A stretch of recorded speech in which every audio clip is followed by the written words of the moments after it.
Pinakamalakas na hari. Credit to the author. 808 hanggang 15.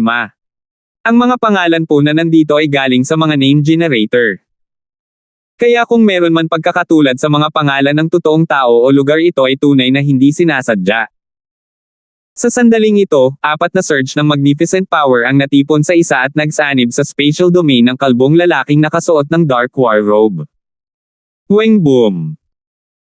Ang 4 na hari ay napapaligiran ng isang madilim na abyssal domain na tila halos nagka-materialize, at ang kulay nito ay padilim ng padilim hanggang sa ito ay halos itim na itim. Ang lakas ng labanan ng 4 na pinagsamang ito ay sapat na upang masaktan kahit ang ilang peak tier kings. Ang kalbong lalaki ay isang mas matandang piling tao, at ang kanyang lakas sa pakikipaglaban ay maihahambing na sa isang peak tier king sa kanyang sarili. Lady Angelica, hinahangaan namin ang iyong lakas, ngunit ang kapangyarihan ng pamilya Duan mo ay hindi kayang lumaban sa aming 4. Nagsimulang pumikit ang kalbong lalaki, ngunit sa kabila ng pagharap sa pinagsamang lakas ng 4 na hari, hindi nagbago ang ekspresyon ng batang babae na naka-purple. Sa halip, isang malakristal na kulay ube ang lumitaw sa kanyang katawan. Kung titingnan siya ng isa, parang hindi siya gawa sa normal na laman at dugo. Sa halip, mukha siyang matikas at marangal na diyosa. Ang mga domain na hindi pa nagagawa ay walang silbi laban sa akin. Ngumiti ang babaeng naka-purple. Siya at ang isang matanda na may berdeng damit sa likod niya ay tila nasa loob ng isang hindi nakikitang mundo. Ang panggigipit ng 4 na hari ay parang batong lumubog sa karagatan. Paano ito posible? Maliban kung mayroon siyang munting mundo, paano niya mahaharangan ang pinagsama nating 4 na spatial domain? Nagiba ang ekspresyon ng kalbong lalaki. Nakipag-away siya kay Angelica mula sa Duan mo family noon, at siya ay dehado. Ngayong nakipagsanib na siya ng puwersa sa 3 pang hari, hindi pa rin niya nagawang maneg. Wuji, maaaring isa kang elite sa mga domain level kings, ngunit hindi pa rin ito sapat laban sa pinakatalentadong henyo sa kasaysayan ng Duan mo family, may kumpiyansang sabi ng elder na may berdeng robe, na parang mas kumpiyansa pa siya kaysa kay Angelica mismo. Ang pinakatalentadong henyo ng Duan mo family. Maaaring totoo ang chismis. Si Angelica ay talagang mayroong spiritual race bloodline na nasa ika-19 na pwesto sa 10,000 ancient races. Ang kalbo na si Wuji at ang iba pang mga hari ay hindi makapaniwala. Ang mga ekspresyon ng iba pang puwersa sa likod ni Wuji at ng iba pang mga hari ay napuno ng higit pang pagkabigla. Bilang isang mas matandang elite, ang battle power ni Wuji ay maihahambing sa nangungunang 30 ranggo ng Imperial Genius, ngunit sa sandaling ito, maaaring mukhang ito ay isang 4 laban sa 2 Wuji at kumpanya laban kay Angelica at ang nakatatandang berde, ngunit si Angelica lamang ang aktwal na nakagawa ng kahit ano sa ngayon. Hindi ako naniniwala dito. Attack separately. Malamig na ngumisi si Wuji habang nagkontrata ang kanyang itim na spatial domain. Sure. Ang kanyang anyo ay kumikislap habang siya at ang iba pang 3 hari ay sumugod patungo kay Angelica at sa elder na naka-green. Pumunta ka.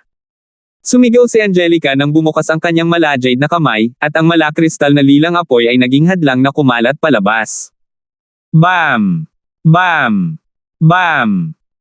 Bago pa man makalapit ang 3 pang hari, pinalipad sila ng isang nangingibabaw na puwersa. Nagsimula pang ang umubo ng dugo ang isa sa kanila. Break! Si Wuji ang nakalapit. Ang kanyang mga damit ay naglapana sa hangin habang ang isang madilim na ipoypo ay nabuo sa kanyang palad at tumago sa kristal na hadlang. Ang gayong lakas digma ay nagpasaya sa mga puwersa sa likod niya. Bam! Ang bahagi ng natitirang puwersa mula sa madilim na ipoypo ay dumapo kay Angelica at bahagyang nanginig ang kanyang katawan, ngunit ang kanyang katawan ay nanatiling malakristal at hindi nasaktan. Anong klaseng katawan ito? Malaki ang pagbabago sa ekspresyon ni Wuji. Bam! Gamit ang pagkakataong ito, si Angelica at ang elder na naka-green ay nag-counter-attack at pinalipad si Wuji. Isang madilim na field ang lumitaw sa paligid ni Wuji, na hamarang sa 2 pag-atake. Nagawa niyang pakalmayan ang sarili, ngunit nagsimulang kumulo ang kanyang dugo. Ito ay nasa ilalim pa rin ng katotohanan na ang kanyang kapangyarihan sa pakikipaglaban ay itinuturing na walang kapantay laban sa lahat ng nasa ilalim ng antas ng emperador. Ang kataim-taiman ay lumitaw kay Angelica at sa matanda sa mga mukha ng berde. Ang Wuji na ito ay nagmula sa pinakamataas na 3-star superpower, at wala pa siyang 100 taong gulang at mayroon na siyang battle power na walang kapantay laban sa lahat ng mas mababa sa Emperor level. Angelica, babalik ako ng isang hakbang, hatiin natin ang mga mapagkukunan sa paligid ng mga bangkay 50 hanggang 50. Malamig ang mga mata ni Wuji habang pinipigilan niya ang galit sa kanyang puso. Mayroon pa siyang ilang mga nakatagong card at sikretong diskarte, ngunit ang Divine Illusion Dimension ay kakabukas pa lang, kaya kailangan niyang magtipid ng kaunting lakas. Ang dalawang panig ay nakikipaglaban para sa ilang mga kayamanan na malapit sa ilang mga buto. Sa ibaba ng isang sira-sirang gusali ay isang kumpletong hanay ng mga buto mula sa isang hindi tao na lahi. Walang nakakaalam kung gaano na ito katagal, ngunit kumikinang pa rin ito ng ginto. Sa loob ng 1 o 2 milya ng hindi tao na gininto ang kalansay na ito ay may mga kayamanan na maaaring magpapula ng ilang Emperor at Sacred Lord sa pagnanais. Una, mayroong God Crystals. Karamihan sa kanila ay substandard, ngunit lahat sila ay lubhang mahalaga sa labas ng mundo. Mayroong ilang dosina sa paligid ng lugar na ito. Bukod pa riyan, may 2 heaven grade na divine weapon at isang inheritance sacred weapon na nagbigay ng napakalakas na puwersa kaya hindi na nakalapit ang mga normal na hari. Ang mga sandata ng mundong ito ay nahati sa mortal, spiritual, earth, at heaven grades. Ang antas ng langit na mga banal na sandata ay ang pinakamakapangyarihan sa mundo. Tanging mga tao lamang na nasa mystic light realm ang ganap na makapagpapalabas ng kanilang kapangyarihan. Ang normal inheritance sacred weapons ay nasa heaven grade, at kahit na ang pinakamasama ay magiging malapit sa heaven grade sa pinakamababa. Ang inheritance sacred weapons ay magsasaayos ng kanilang kapangyarihan depende sa cultivation ng gumagamit, ngunit mayroon silang mahigpit na mga kinakailangan. Ang ilang inheritance sacred weapons ay naglalaman din ng inheritance information. Bukod sa God Crystals, heaven grade divine weapons, at ang inheritance sacred weapon, mayroon ding ilang bihirang mapagkukunan at item na malapit sa mga buto, tulad ng interspatial gourd, spiritual fruits, at mga espesyal na selyadong pills. Ang lakas ng may-ari ng mga butong ito ay maaaring umabot sa antas ng demigod. Sila ay sa pinakakaunti mas malakas kaysa sa mga normal na sacred lords. Masisiyahan ako kung nakatanggap ako ng kahit 1% ng mga item na naiwan ng isang malakas na sacred lord o demigod. Tumibok ang puso ng mga kalapit na elite.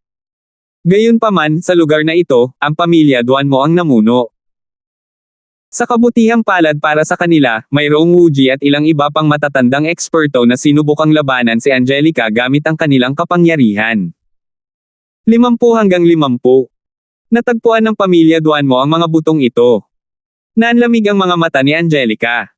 ZZ. Angelica, kung talagang lalaban tayo, mas marami tayong mga half-step na kings at pinakamataas na Great Origin Core Realms. Baka mabuhay ka, pero ang iba sa Duanmo family. Tusong sabi ni Wuji. Si Angelica ay may kalamangan sa lakas sa mga upper echelon, ngunit si Wuji at ang kings ay may 3 hanggang 4 na beses na mas maraming eksperto sa middle echelon. Kailangan ding isaalang-alang ng isa na ang ilan sa mga half-step na hari na maaaring pumasok sa Divine Illusion Dimension ay may lakas labanan na maihahambing sa isang tunay na hari. Kung gayon, tingnan natin kung ano ang mangyayari. Si Angelica ay kumilos na parang hindi siya natakot, at ang nakatatandang naka-green sa tabi niya ay hindi rin nagpanik. Napangiti pa ang matanda ng may kumpiyansa. Whoosh! So, sa sandaling ito sa oras, isang layer ng pilak na liwanag ang lumapit. Parang may pamilyar at malakas na aura sa unahan, bulong ni Francis. Tama, pamilyar talaga ito, sabi ni Godfrey. Hindi nagtagal ay nakarating ang dalawa sa labas na gilid ng gutay-gutay na palasyo. Kahit na nasa panlabas na gilid lamang ito, maraming eksperto at puwersang nagmamasid sa lokasyong ito. Sa gitna ay 4 na hari at ang mga puwersa sa likod nila. Ang lakas ng alinman sa mga puwersang ito ay nalampasan ang 10,000 Sacred Clan, at narinig ni Francis ang mga salitang, God Crystal, at Heaven Grade Divine Weapon, bago pa man siya makalapit. Bang! Bam! Sa sandaling ito, nagsimula ang isang labanan sa himpapawid sa itaas ng palasyo.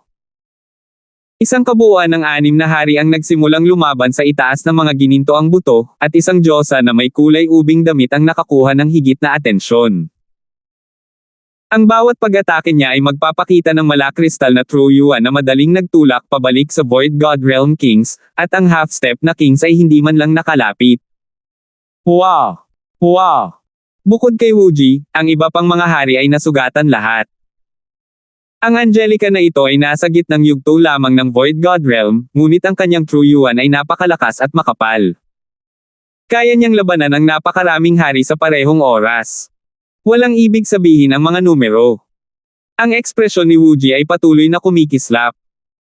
Sa ngayon, hindi siya naglakas loob na gamitin ang kanyang kalamangan sa mga numero dahil si Angelica at ang naka-green na Elder ay hindi natakot.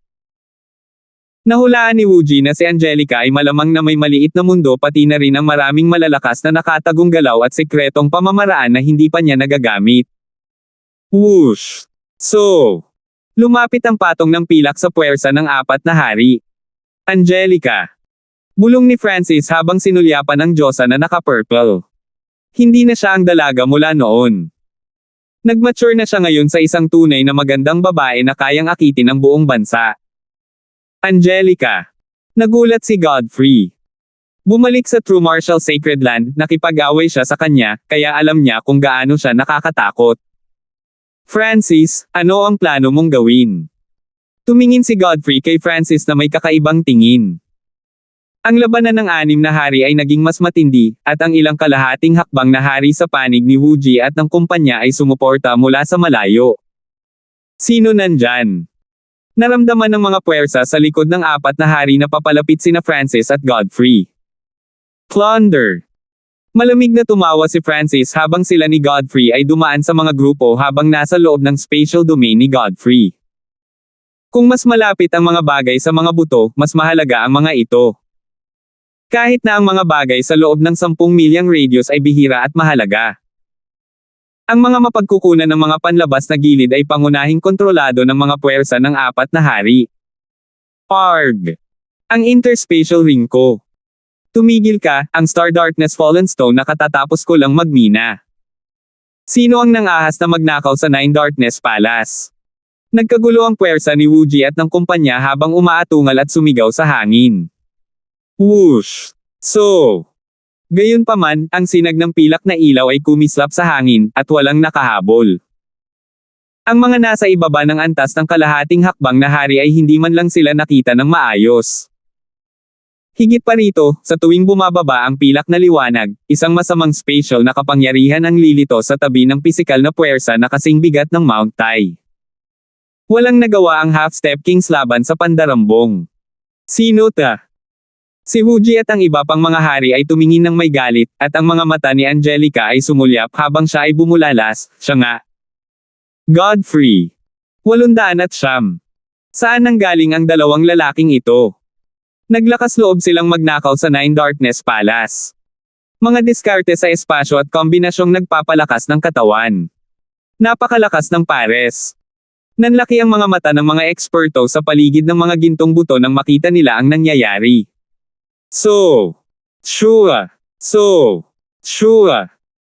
Ang layer ng silver light ay naglalaman ng isang spatial domain na mabilis na lumipad sa paligid, at ito ay magnanakaw ng ilang mga kayamanan sa bawat flash. Napakabilis, at ang mga tao sa loob ay tila napaka-experience. Sino ang nangahas na magnakaw sa 9 Darkness Palace? Si Wuji sa kanyang itim na battle robe ay umungal habang ang kanyang malamig na tingin ay lumingon. Makikita ng isa ang isang kabataang nakaitim at isang gwapong kabataan na may lilang buhok sa ilalim ng layer ng pilak. Ang Youth in Black ay isang space-type domain level king at ang isa ay isang eksperto sa pagpapalakas ng katawan. Ito ay tulad ng pagdaragdag ng mga pakpak sa isang tigre. Maging ang mga mula sa pamilya Duan mo ay natigilan. Angelica. Kilala mo ba yung dalawa? Curious na tanong ng nakatatandang naka-green. Si Angelica ay nanunood sa mga aksyon ng Black Clothes, Purple Hair, Duo, at ang kanyang ekspresyon ay hindi natural. Kaibigan lang. Baka sinadya ni Godfrey na tulungan tayo. Napangiti si Angelica at nagsimulang umatake muli at nag-pressure kay Wooji at sa iba pang mga hari sa halip na dumpensa. Hahaha, mabuti naman. Ito ang eksaktong sitwasyon na hinihiling ng Elder in Green, at bigla niyang nadagdagan ang kanyang pagkakasala. Agad na hinarap ni Wooji at ng kumpanya ang mga counter-attacks mula kay Angelica at ng Elder na naka-green. Bukod kay Wooji, lahat ng iba pang hari ay nasugatan sa iba't ibang antas. Sure. Ang pilak na ilaw ay kumislap ng grupo mula sa Nine Darkness Palace, pagkatapos ay nagsimulang manloob mula sa iba pang puwersa. Sino bang mga magnanakaw ang maglakas loob na magnakaw sa Shi family? Ungol ng isa sa 4 na hari. Ang Shi family ay isa sa 8 big families. Ang mga manunood ay nag-click sa kanilang mga dila. Ang Black Clothes, Purple Hair duo na ito ay nagsimulang magnakaw mula sa mas maraming puwersa matapos ang pandarambong mula sa Nine Darkness Palace. Ang mga puwersa sa likod ng mga grupong ito ay lahat ng hindi bababa sa 3 star na kapangyarihan, at ang ilan ay kahit na ang pinakamataas na 3 bituin. Baliw! Ang Nine Darkness Palace, ang Shi family, ang Dong family, ang Grand Duke Yuan's Palace. Lahat ay ninakawan ng dalawang iyon. Nagulat ang mga nanunood na eksperto sa ginawa ng dalawa. Ang Nine Darkness Palace ay isang peak 3-star superpower, at ang Shi family at ang Dong family ay parehong bahagi ng 8 big families, na mas malakas pa kaysa sa normal na 3-star forces. Ang palasyo ni Grand Duke Yuan ay ang pinuno ng isang lalawigan, na mas mataas ang ranggo kaysa sa palasyo ng Duke ng Tianfeng Great Island Zone. Ang bawat lalawigan ng Great Gunlord Dynasty ay nasa parehong antas ng buong Kang Ocean. Ang mga normal na puwersang may 3 bituin ay walang lakas ng loob na salakayin ang 4 na magkakaibang superpower sa parehong oras. Sa kabutihang palad, ang Black Clothes, Purple Hair duo ay nagnakaw lamang sa kanila at hindi pumatay ng sinuman. Ang mga biktima na kanilang ninakaw ay wala man lang kakayahang lumaban. Hindi ito laban sa mga patakaran ng Divine Illusion Dimension bagaman. Lahat ng mga elite na nakapasok ay mga katunggali. Hindi masama. Nagsimulang dumami ang kayamanan nina Francis at Godfrey dahil sa pandarambong.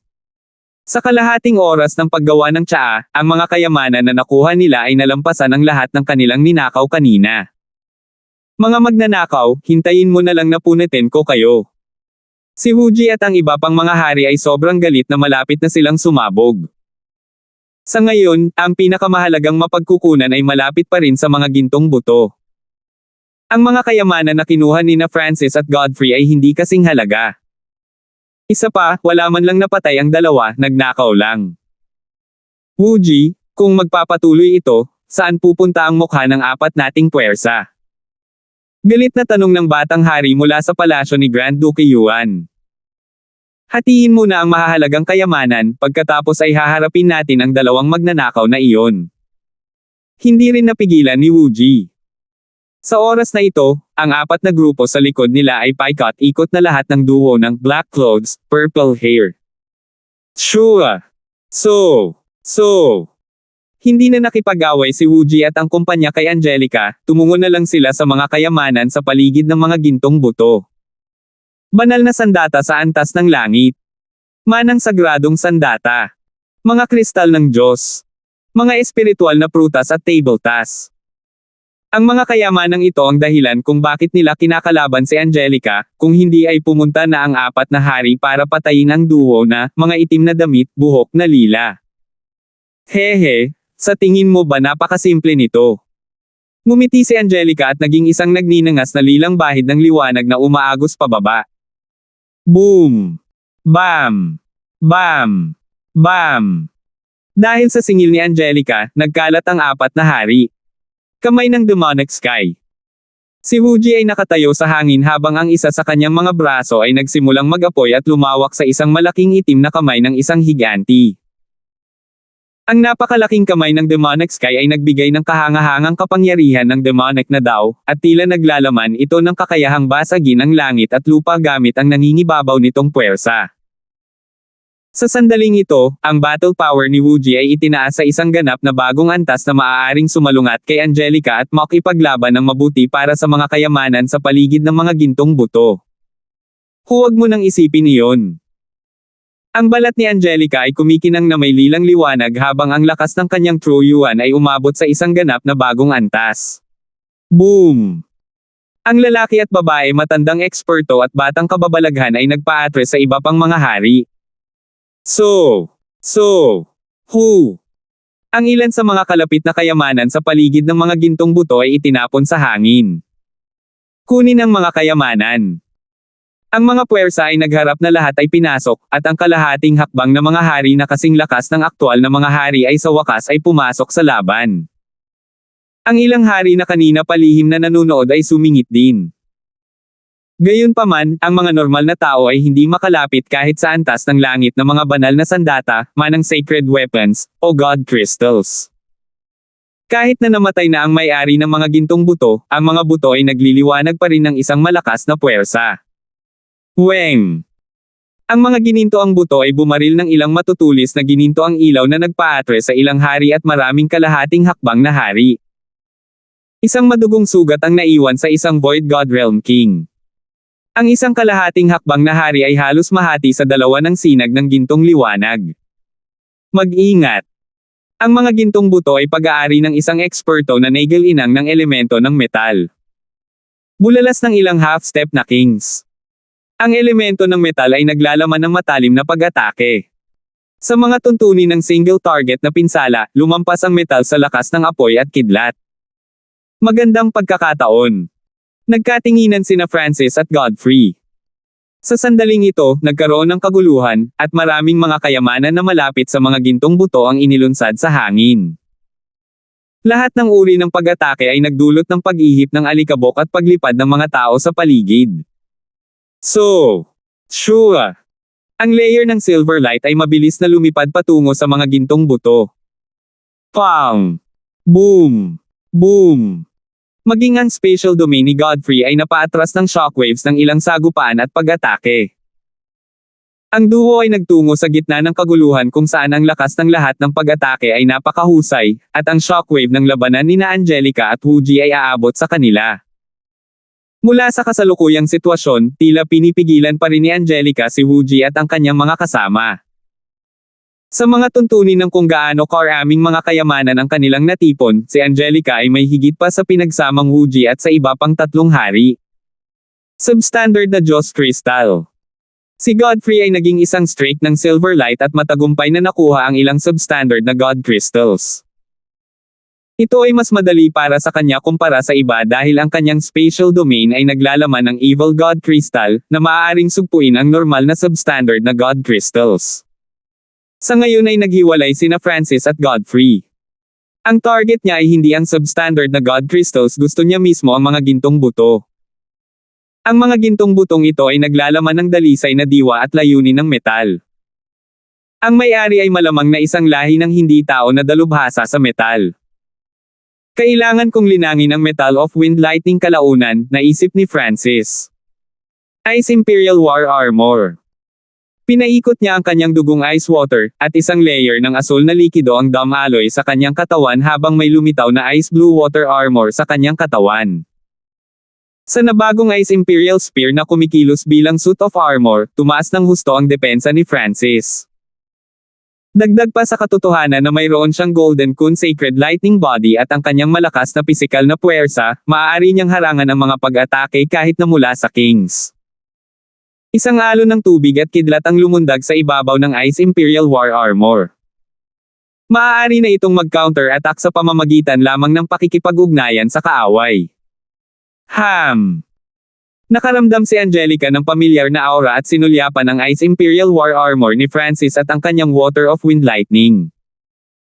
Gayunpaman, ang batang ito na may purple na buhok ay hindi ang taong iyon. Nagkakapareho lang sila ng bloodlines at techniques. Buksan. Matapos ang kanyang depensa ay tumaas ng husto, si Francis ay nagpalipat-lipat ng kanyang pisikal na puwersa, at ang kanyang kamao ay nasunog ng isang matingkad na pulang apoy na nagtulak pabalik sa lahat ng mga shockwaves at pag-atake sa malapit. Maging ang ilang hari ay pansamantalang umatras. Sa proseso, nakuha niya ang 2 o 3 substandard na God Crystal sa daan. Sa wakas ay nakalapit siya sa mga ginintoang buto na nagbigay ng malakas na presyon at maaari pang ang maka-counterattack. Kunin. Isang Golden Earth grade chain ang lumitaw sa kamay ni Francis na inihagis niya sa mga gintong buto. Shoo! Shoo! Shoo! Ding! Ding! Si Francis at lahat ng nasa malapit ay inatake ng mga gintong buto. Lahat, mag-ingat. Sinubukan ng kalapit na Half-Step Kings at Void God Realm Kings na umiwas. Gayunpaman, tila may kakayahan si Francis na mahulaan ang mga pag-atake, at naiwasan niya ang karamihan sa counter-attack na naglalaman ng kapangyarihan ng metal. Ang mga buto ng metal na ito ay umaasa lamang sa natitirang layunin na nakapaloob sa kanila upang makipag-ugnayan sa Metal Yuan Chi ng labas ng mundo. Nakita ng espiritual na mata ng Diyos ang pangunahing proseso. Ang kaluluwa ni Francis ay umabot sa isang hindi kapani-paniwalang antas, at ang presyon ng mga ginintoang buto ay hindi nagawang pigilan siya. Basag. Nabasag ang mga gintong tanikala ni Francis, at ang mga buto ay kinaladkad sa kanyang sinaunang metal na singsing. Sa huling sandali, ang maliit na boss ang magnanakaw ay gumamit ng pamamaraan ng pagpatay at pilit na hinaila ang mga gintong buto. Inalis ng magnanakaw na iyon ang mga gintong buto. Natigilan ng half-step na kings at kings nang maramdaman nilang biglang bumaba ang pressure. Kahit na ang Void God Realm Kings ay hindi madaling alisin ang mga gintong buto. Huwag mong hayaang makalayo ang dalawa. Ungol ng isa sa apat na hari. Sina Francis at Godfrey ay parehong nakakuha ng maraming item. Nakuha ng una ang mga ginintoang buto at ilang bagay malapit sa kanila habang si Godfrey ay nakakuha ng pinakamaraming God Crystals, halos kalahati ng lahat ng naruroon. 810. Sa gitna ng kaguluhan, nakakuha sina Francis at Godfrey ng tubo na nagpapula sa mata ng lahat. Sa sandaling ito, ang pakikipaglaban para sa mga kayamanan sa paligid ng mga gintong buto ay matatapos na. Inalis ng magnanakaw na iyon ang mga gintong buto. Huwag mong hayaang makalayo ang dalawa. Binago ng ilang Half-Step Kings at Void God Realm Kings ang kanilang target kay Francis at Godfrey. Ito ay hindi lamang dahil sa dami ng yaman na mayroon sila, ito ay dahil din sa kung paano sila nagnakaw sa lahat kanina. Ito ay pagpapalaya sa lahat ng kanilang galit at puot.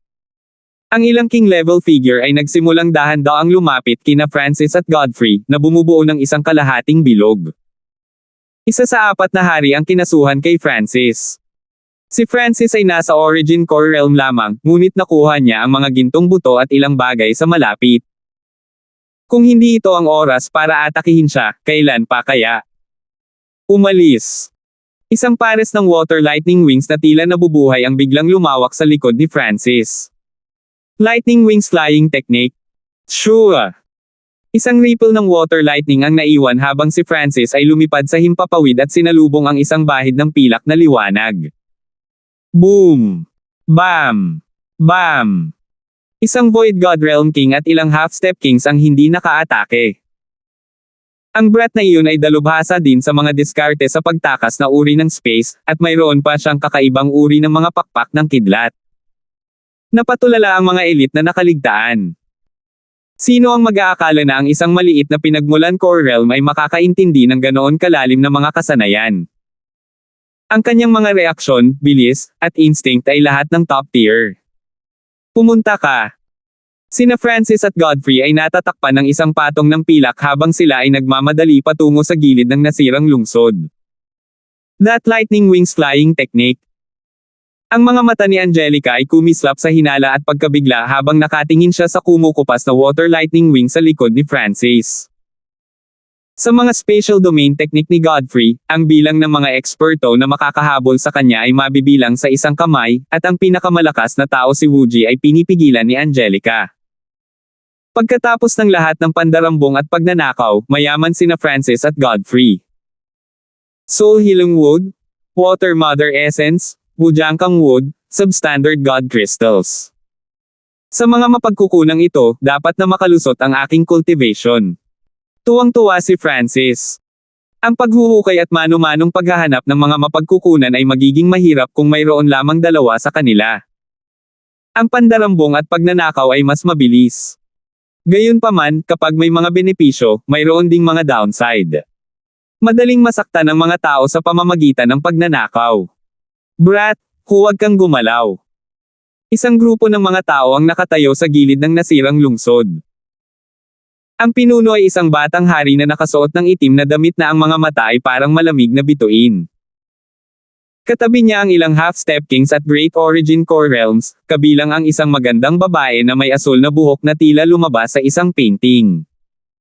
Ito ay ang Jiang family. Ang numero 1 henyo ng Jiang family, si Clyde Jiang, at ang numero 1 kagandahan ng Jiang family, si Fiona Jiang.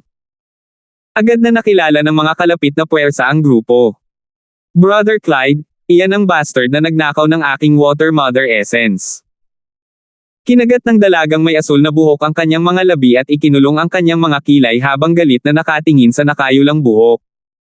Siya ang numero 1 kagandahan ng Jiang family Fiona. Humigpit ang mga ekspresyon ni na Francis at Godfrey. Malapit na silang mapaligiran. Bagamat mahusay ang kanilang lakas sa pakikipaglaban, hindi ito sapat upang labanan ang napakaraming hari. Naramdaman din ng God spiritual eye ni Francis ang puwersa ng Collins family at ng Briggs family na nagtatago sa malapit. Carlo, mukhang natuklasan niya ang aming lokasyon. Ang mga mata ni Jane ay kumikinang sa isang panaginip na lila, ngunit hindi niya naitago ang takot at pag-aalala. Ang mga pinsalang iniwan ng ganting atake ni Francis ay lumikha ng malalim na impresyon sa kanyang puso. Huwag kang gumawa ng anuman. Ang Clyde na iyon ay isang domain level king na may malakas na labanan kapangyarihan, sabi ni Carlo sa mababang tono. Sa sandaling ito, ang pilak na ilaw na natatakpan ni na Francis at Godfrey ay nablock. Wala kang pupuntahan. Isang nagyayelong pilak na sibat ang lumitaw sa kamay ni Clyde habang siya ay lumikha ng isang alon ng malabong itim na yelo. Weng! Kahit saan napunta ang mahinang itim na liwanag ay napalitan ng itim na abo na pagkatapos ay nagyelo. Boom! Boom! Boom! Ang mahinang itim na mga ilaw ng sibat ay tumusok sa spatial domain ng Godfrey, at nagsimulang mabuo ang isang layer ng malabong itim na yelo sa labas ng spatial domain. Bagamat hindi ito gaanong banta, pinabagal ng malamig na layunin ang dalawa.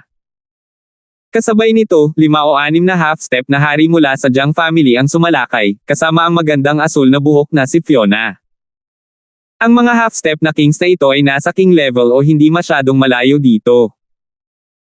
Napilitan si Godfrey na i-circulate ang kanyang magnificent power at gamitin ang kanyang spatial secret techniques para i-redirect o i-absorb ang kanilang mga pag-atake. Bam! Boom! Boom! Boom!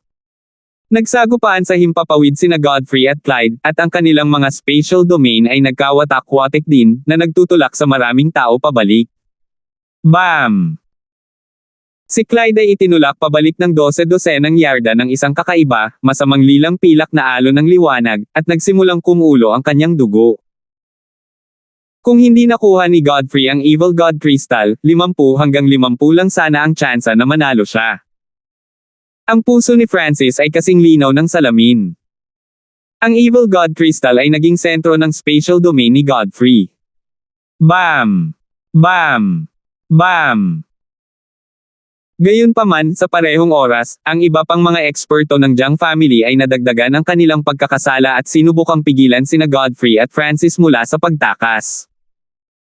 Kung nagawa nilang pigilan ang mga ito ng ilang paghinga, makakahabol ang iba pang humahabol. Paano kayong mga magnanakaw na magnakaw mula sa pamilya ng imperial?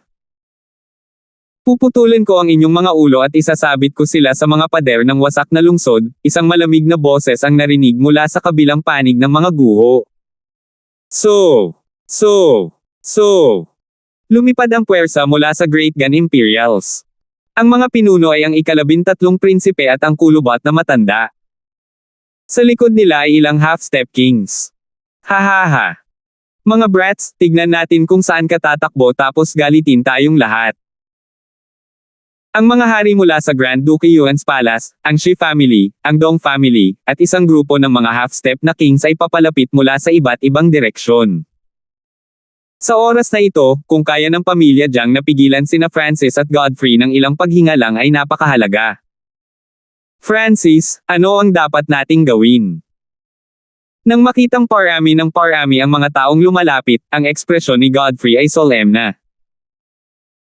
Ang lakas ni Clyde ay halos kapantay ng kanyang lakas, at may ilang mga eksperto na ang lakas sa labanan ay antas ng hari. Hindi nila nilalayong talunin si Godfrey, gusto lang nilang tumigil. Patapusin mo muna siya. Desidido si Francis habang nakalok ang kanyang tingin kay Clyde. Sa ilalim ng normal na mga sitwasyon, kakailanganin ni Godfrey ng 10 hanggang 20 galaw para talunin si Clyde, ngunit sa ngayon, may iba pang mga eksperto. Pumunta ka. Alam ni Godfrey ang ibig sabihin ni Francis at naging isang pilak na guhit ng liwanag na kumikislap patungo kay Clyde. Lightning Wings Flying Technique. Kasabay nito, nabuo ang isang pares ng umaalingaw-ngaw na mga pakpak na gawa sa tubig, hangin, at kidlat sa likod ni Francis, at isang surge ng pisikal na puwersa na kasing bigat ng Mount Tai na dumudugo kay Clyde. Hindi maganda. Naging mabigat ang katawan ni Clyde na nakaharap sa pressure mula kina Godfrey at Francis. Break. Isang dugong pulang apoy ang sumipol sa paligid ni Francis habang pinapaikot niya ang kapangyarihan ng kanyang sacred lightning body at sinuntok si Clyde. Huhuweng. Kasabay nito, mabilis na pumutok ang mga pakpak sa likod ni Francis, at ang kanyang suntok ay nagpatawag ng whirlpool ng Water of Wind Lightning. Mystic Spatial Slash. Nagpadala si Godfrey ng ilang matutulis na ilaw na pilak mula sa kanyang palad kasabay ng masamang kulay lila at dugo. Shua! Shua! Wow! Si Clyde ay nagluwa ng isang subo ng dugo nang may lumabas na sugat sa kanyang katawan. Nakikita ng isa ang mga buto sa loob, at ang sugat ay umaabot mula sa kanyang balikat hanggang sa kanyang tiyan. Agad na namuti ang mukha ni Clyde, at nahulog siya mula sa langit. Hindi dahil mas mahina siya kay Francis at Godfrey, pero perpekto lang ang pinagsamang kapangyarihan nila. Pareho silang dalubhasa sa bilis at mabilis na pag-atake ng kidlat. Ang mga spatial technique ni Godfrey ay lubhang mahirap, at ang kanyang spatial domain ay mahigpit na naghihigpit sa kaaway.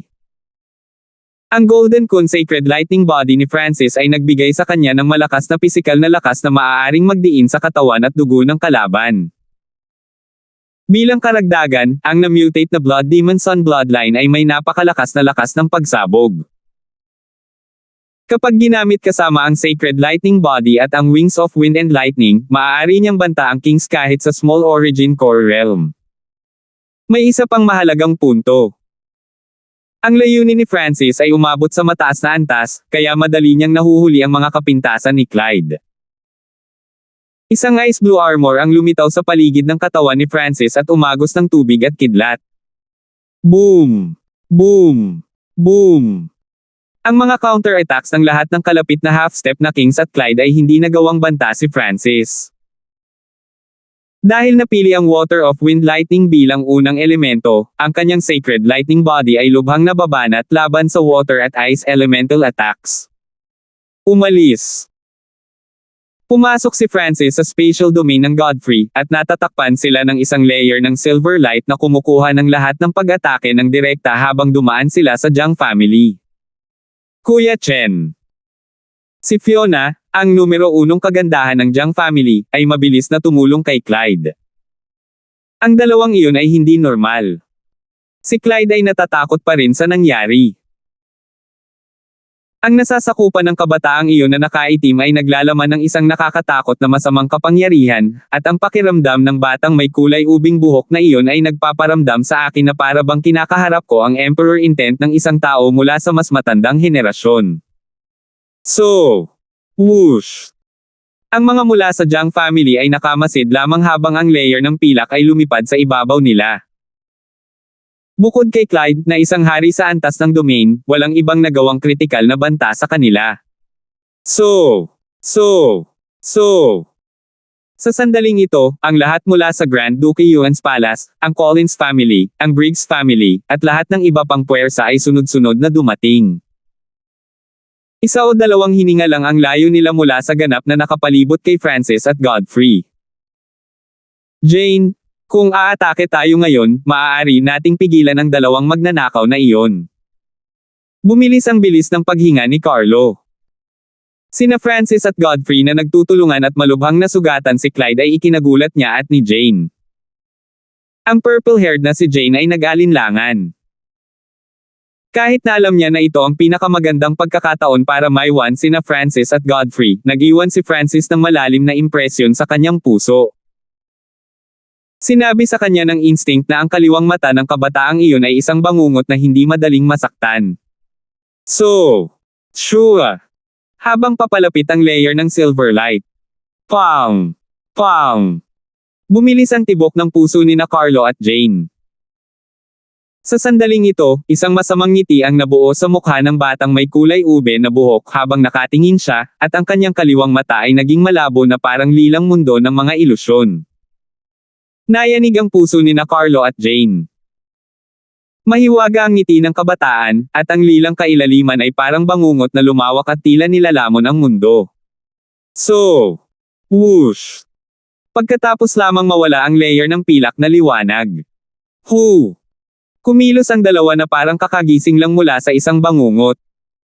Ang kanilang mga likod ay basang-basa sa malamig na pawis, at sila ay nabigla. 811. Sa paligid ng gilid ng nasirang lungsod, pinapanood ng mga henyo at elite ng lahat ng puwersa ang patong ng pilak na liwanag na lumipad. Ang ilan sa 8 big families ang Jiang, Dong, Shi, Collins, at Briggs families ay kasama sa pagtugis, kahit na ang Collins at Briggs families ay hindi talaga umatake. Bukod sa kanila, naroon din ang Grand Duke Yuan's Palace pati na rin ang mga miyembro ng Peak 3-star superpower, ang Nine Darkness Palace. Maging ang ika-13 prinsipe ng dakilang Gan Imperial ay nasangkot. Sa kabila ng lahat ng grupong humahabol sa kanila, ang Black Clothes, Purple Hair duo ay nagawang makatakas. Ano ang background ng duo na Black Clothes, Purple Hair? Paano nila nagawang masaktan ang napakaraming puwersa ng sabay-sabay? Natigilan ng ilang malapit na spectating expert. Pagkatapos ng lahat, ang lahat ng mga elite na iyon ay nagmula sa mga superpower ng Great Gunlord Dynasty. Jane, Carlo. Bakit hindi niyo sila pinigilan? Tanong ni Clyde. Ilang sandali ang nakalipas, nang malagpasan ni na Francis at Godfrey ang paglaban ng pamilya Jiang, dumaan sila sa mga ambush point ng Collins at Briggs families. Kung napigilan sila ni Jane at Carlo, 2 Void God Realm Kings para sa isa o 2 pang hininga, naabutan na sana sila ng mga humahabol at napalibutan sila. Sa sandaling ito, ang mga tingin ng lahat ay dumapo kina Jane at Carlo. Nagsimulang tumulo ang pawis sa kanilang mga noo nang tila sa wakas ay nagising na sila. Hindi mo kami masisisi dyan, mapait na sabi ni Jane nang maalala niya ang titig ng kaliwang mata ng batang iyon na may kulay lila na buhok. Nataman tayo ng mental energy technique ng purple-haired youth. Nanginig ang puso ni Carlo, at nanatiling tahimik si Jane, na parang sumasang-ayon. Sa huling sandali, nag-alinlangan sila saglit kung pipigilan si Francis o hindi dahil hindi pa rin masyadong malaki ang awayan sa pagitan nila. Imposible. Nakakatawa. Ang purple-haired thief na iyon ay nasa small origin core realm lang.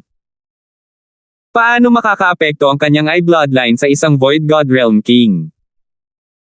Hindi siya pinaniwalaan ng mga eksperto. Ang kanyang palusot ay hindi masyadong kapanipaniwala. Iyon ang katotohanan. Nanlamig ang mukha ni Jane nang magsimula siyang magsalita sa malungkot na tono, na sugatan ng may purple star eye sa counter-attack ng kanyang eye bloodline.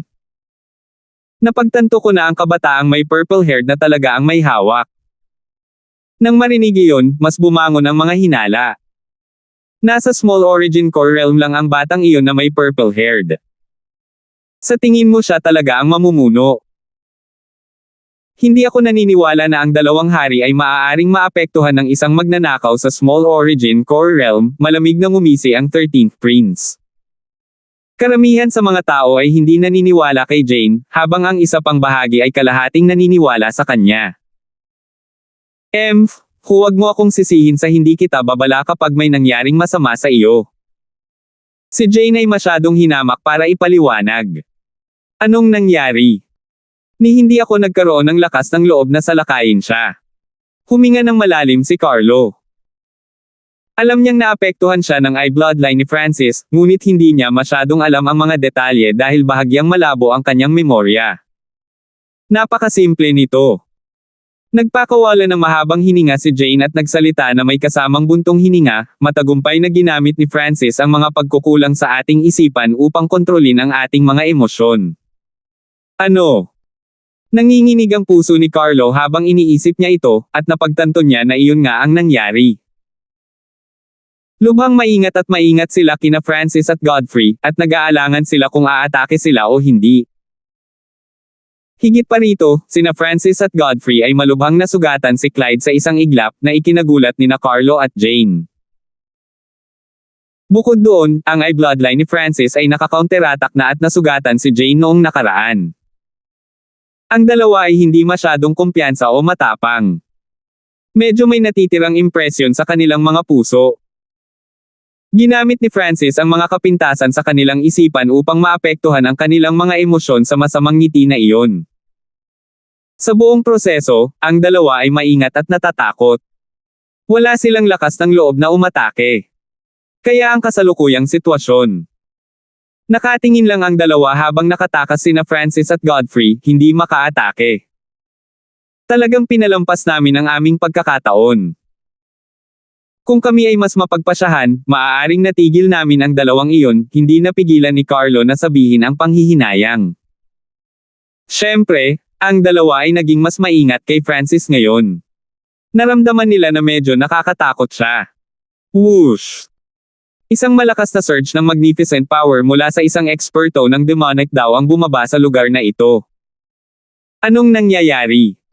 Paano nakatakas ang dalawang magnanakaw na iyon? Lumipad si Wooji. Sa sandaling ito, natapos na ang pakikipaglaban para sa mahahalagang kayamanan sa paligid ng mga gintong buto. Sina Francis at Godfrey ang pinakamalaking nanalo, pinaglaruan si Wooji at ang kumpanya. Ito ang nangyari. Binuod ni Clyde ang nangyari. Matapos malaman na ang Black Clothes, Purple Hair duo ay nakatakas ng hindi nasaktan, si Wooji ay napuno ng galit. Nakatakas ang dalawang magnanakaw na iyon kasama ang marami sa inyo. Sinubukan ni Wooji na pigilan ang galit at puot sa kanyang puso. Sapat na siya ay natalo ni Angelica mula sa Duanmo family, ngunit sa pagtatapos ng araw, ang kanyang spiritual race bloodline ay masyadong malakas. Gayunpaman, ang dalawang hindi kilalang brats ay lumabas ng wala at lumikha ng kaguluhan para sa Nine Darkness pala sa pamamagitan ng pagnanakaw ng isang grupo ng kanilang mga mapagkukunan. Hindi napigilan ni Wooji ang galit na ito. Ang dalawang magnanakaw ay may kakaibang kakayahan at nakakagulat na bilis. Kailangan nating mag-isip ng isang plano para harapin sila, isang matandang, mahinahon na boses. Ang may-ari ng boses ay ang kulubot na matanda sa tabi ng ika-13 prinsipe. Sa mga tuntunin ng lakas, hindi siya mas mahina kaysa kay Wooji, ngunit nakatakas na sina Francis at Godfrey nang dumating siya. Sa loob ng ilang sandali, ang mga pinuno ng lahat ng puwersang ninakaw ni Francis ay nagtipon-tipon. Napakabuti. Ngayong nandito na ang lahat, dapat nating pag-usapan kung paano habulin at papatayin ang dalawang magnanakaw na iyon. Isang malabong ngiti ang lumitaw sa mukha ni Wooji at ng kulubot na elder habang nakatingin sila sa isa't isa. Sa totoo lang, ang dahilan kung bakit gustong ituloy at patayin ng mga elite na ito ang duo na Black Clothes, Purple Hair, ay hindi lang dahil sa mga kayamanan na nakuha nila, ito ay dahil din sa nawalan ng mukha ang lahat dito. Kailangang malaman ng isa na ang mga elite na ito ay nagmula sa mga superpower ng Lord Dynasty, at ang ika-13 prinsipe ay isang imperial. Kung kumalat ang balita tungkol sa insidenteng ito, saan pupunta ang mukha ng mga imperial, malalaking pamilya, at pinakamataas na puwersang 3 bituin? Gayunpaman, hindi lumahok ang Collins at Briggs families dahil hindi ganoon kalaki ang awayan nila ni Francis. Hindi rin nakilahok ang pamilya Duanmo. Ang pamilya Duanmo ay isa rin sa mga pinakamalaking nanalo, kaya hindi nakakagulat na hindi sila nakilahok sa paghabol sa duo ng Black Clothes, Purple Hair. Gayunpaman, malalaman ng mga nagbigay pansin na hindi sinalakay ng duo ang pamilya Duanmo. Dahil ba sa takot sila kay Angelica? Ang ilang mga tao ay hindi naniniwala na ang mga magnanakaw, na ang tapang ay kasing taas ng langit, ay matatakot sa anumang bagay. Isa si Jane sa kanila.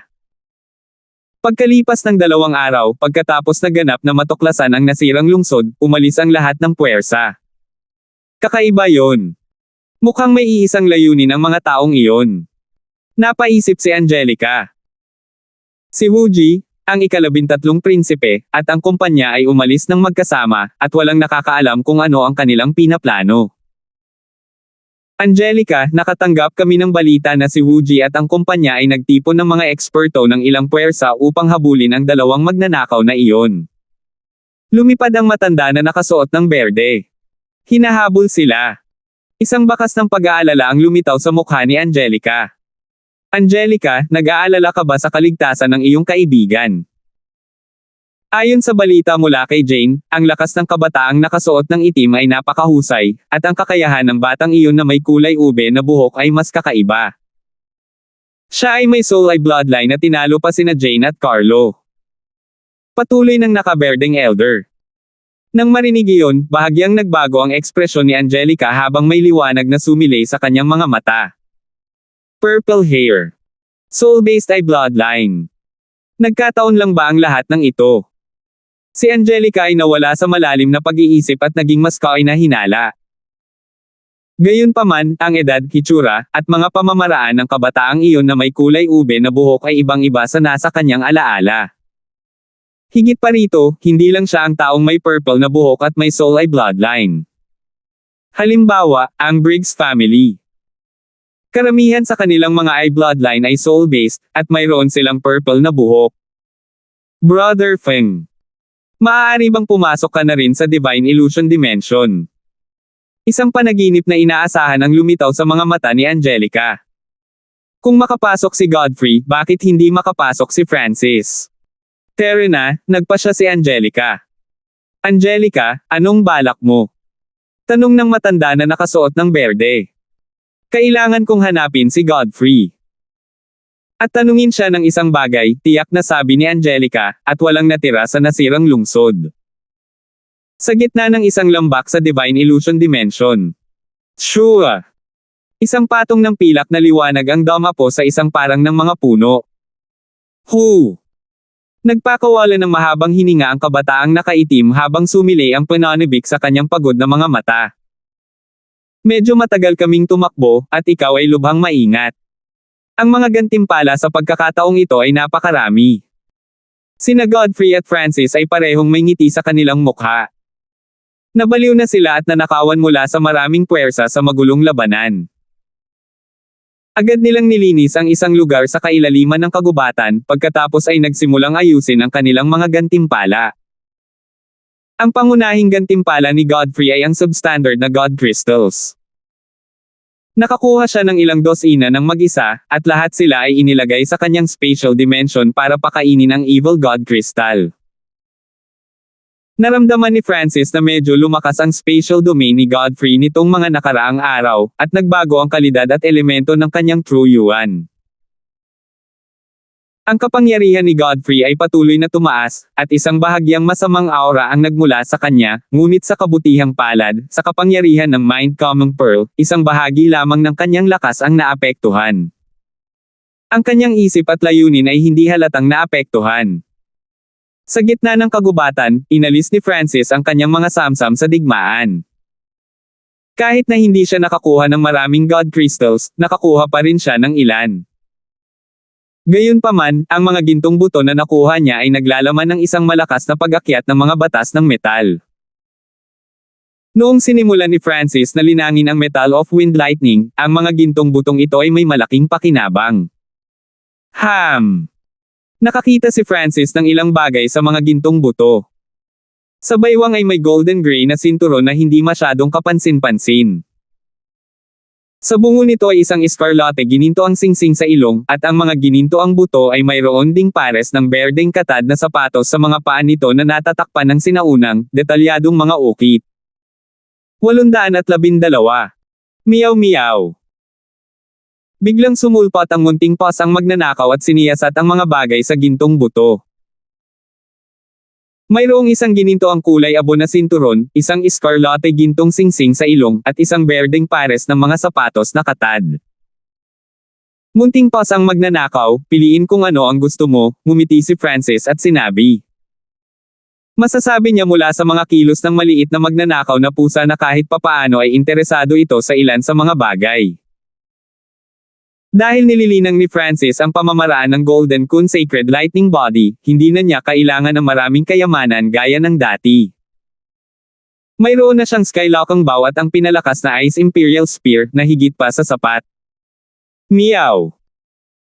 Ang maliit na pasang magnanakaw ay pumitik sa hangin at dumapo sa gininto ang kulay abo na sinturon, pagkatapos ay marahang hinayla ito gamit ang kanyang mga paa. Isang tipak ng silver gray na liwanag ang sumanib mula sa mga paa ng maliit na magnanakaw na pusa patungo sa gininto ang kulay abo na sinturon. Weng! Ang gininto ang kulay abo na sinturon ay biglang nagbago ng hugis at naging isang maliksi, maitim na gininto ang dragon snake na letigo na nagpaikot-ikot sa hangin. Meow! Ang maliit na pasang magnanakaw ay nagwagayway ng kanyang mga paa, at ang maitim na gininto ang dragon snake na letigo ay naging isang gintong figure na 12-dosenang yarda ang haba at umungal. Ang di nakikitang puwersa na nagmumula rito ay nagpalundag sa puso ng mga kalapit na hayop. Ang figure ng gintong dragon ay malapit nang sumingil sa langit at magdulot ng pagbabago sa langit at lupa. Ang pamana ng Dark Golden Dragon Snake Whip na ito ay malamang na hindi mas mahina kaysa sa Chenkun Sword. Hindi mapigilan ni Godfrey na mabigla. Meow meow! Ang maliit na pasang magnanakaw ay labis na nasiyahan at ikinaway ang kanyang paa, na naging dahilan upang ang imahe ng gintong dragon ay naging isang madilim na gintong kwintas na pumulupot sa kanyang sarili sa leeg ng maliit na magnanakaw na pusa. Malinaw na ang maitim na gininto ang dragon na letigo na ito ay may kakayahang magbago ng hugis. Magnanakaw na pusa, marunong kang pumili ng mabuti. Hinayla ni Francis ang mga tenga nito. Walang alinlangan, kinuha ng munting pasang magnanakaw ang pinakamahalagang kayamanan. Mayroon na ngayong dalawang bagay na natitira, ang singsing sa ilong at ang sapatos. Dama po ang tingin ni Francis sa madilim na berdeng sapatos, at sinubukan niyang isuot ang mga ito. Isinuot ni Francis ang sapatos at naramdaman ang kanyang sarili na naging mas maliksi kahit na hindi na ilipat ang kanyang truyuan. Weng weng! Pinagsama ni Francis ang kanyang Water of Wind Lightning Truyuan sa dark green na sapatos. Boom! Isang berdeng apoy ang lumabas mula sa dark green na sapatos at agad na itinulak si Francis palabas ng halos 100 yarda. Ang bilis naman! Napatalon si Francis sa takot. Sa unang tingin, tila ang pares ng sapatos na ito ay isang uri ng suportang kayamanan na walang gaanong lakas sa pakikipaglaban, ngunit ito ay halos nasa heaven grade. Si Francis ay lubos na nasisiyahan sa mga kakayahan ng sapatos. Sa pares ng sapatos na ito, ang bilis ni Francis ay tumaas ng husto, at maaari niyang dagdagan ang pagsabog ng pisikal na puwersa ng kanyang sacred body pati na rin ang kanyang mutated bloodline. Higit pa rito, ang pares ng sapatos na ito ay may partikular na kakayahan sa pagprotekta na maaaring tumaas ng husto sa bilis ng gumagamit upang maiwasan ang mga mapanganib na sitwasyon. Sinusubukan pa rin ni Francis na isagawa ang lahat ng kakayahan nito. Naramdaman niya na ang pares ng sapatos na ito ay konektado sa Heaven's Legacy Ray sa ilang paraan, kahit man lang sa kung paano ito ginawa. Godfrey, sa iyo ang singsing sa ilong. Tumawa si Francis at ibinigay ang singsing sa ilong sa bahagyang natarante na si Godfrey. Dahil lahat sila ay mga kayamanan mula sa mga gintong buto, ang kakayahan ng singsing sa ilong ay hindi dapat masama. Tinanggap ni Godfrey ang singsing sa ilong at hinawakan ito sa kanyang ilong, pagkatapos ay pinagsama ang kanyang king intent at true yuan sa loob. Isang liwanag ang biglang kumislap sa kanyang mga mata habang nakatingin siya kay Francis ng may pasasalamat. Mabilis niyang sinuot ang singsing sa ilong. Ang orihinal na gwapong ilong ay nagmukhang mas masama matapos isuot ang escarlate gintong singsing sa ilong. Godfrey, anong mga kakayahan mayroon ang singsing sa ilong? Namula ang mukha ni Francis. Sa sandaling pagkatapos niyang isuot ang singsing sa ilong, nagbago ang aura ni Godfrey. Ang singsing sa ilong na ito ay maaaring hindi gaanong kapaki-pakinabang sa iyo, ngunit para sa akin, ito ay tulad ng pagbibigay sa akin ng isang bagong kakayahan sa linya ng dugo. Mahiwagang ngumiti si Godfrey ngunit hindi nagpaliwanag. Nahulaan ni Francis na ang singsing sa ilong ay isa ring uri ng suportang kayamanan. Sa totoo lang, ang tatlong bagay ay pawang mga uri ng suportang kayamanan na isinusuot ng may-ari ng mga gintong buto. Sa loob ng kagubatan, natahimik sina Francis at Godfrey nang magsimula silang magtanim ng mapayapa. Dahil sa kanilang malaking kapalaran sa Divine Illusion Dimension, mabilis na tumataas ang kanilang lakas. Kahoy na nakapagpapagaling ng kaluluwa. Isang berdeng piraso ng kahoy ang lumitaw sa kamay ni Francis. Ito ay natatakpan ng mga pinong ukit at nagbigay ng purong wood elemental na pag-alo ng kaluluwa. Inilipat ni Francis ang kanyang 10,000 Divine Thoughts technique para makuha ang life force sa loob ng kahoy. Sa tulong ng kahoy na ito, gumagaling ang kaluluwa ni Francis. Sa mga tuntunin ng karunungan ng kaluluwa, nalampasan ni Francis ang ilang pinakamataas na emperor. Siya ay nasa ibaba lamang ng emperador ng kamatayan. Pagkatapos ay nagsimulang mag-multitask si Francis. Ubod ng isang hari. Isang dark purple na crystal core ang lumitaw sa kamay ni Francis. Ito ang crystal core ng Purple Wind Lightning Lion. Ang elemento ng core na ito ay halos perpekto. Dahil naiintindihan niya ang Water of Wind Lightning ngayon, kulang lang siya ng Water Elemental Treasure. Water Mother Essence. Isang ngiti ang ipinakita ni Francis nang lumutang sa kanyang harapan ang isang bola ng tubig na kasing laki ng kamao. Ang Water Mother Essence ay nagmula sa numero 1 kagandahan ng Jiang family, si Fiona. Nangangahulugan ito na ang Water of Wind Lightning ni Francis ay wala ng bottleneck. Ang kailangan lang niya ay oras. Mabilis na lumipas ang oras, at ang cultivation ni Francis ay patuloy na tumataas. Higit pa rito, isang invisible soul undulation ang lumabas mula kay Francis. Ang kaibuturan ng kaluluwa ni Francis ay napakalakas, at maging si Godfrey ay nabigla.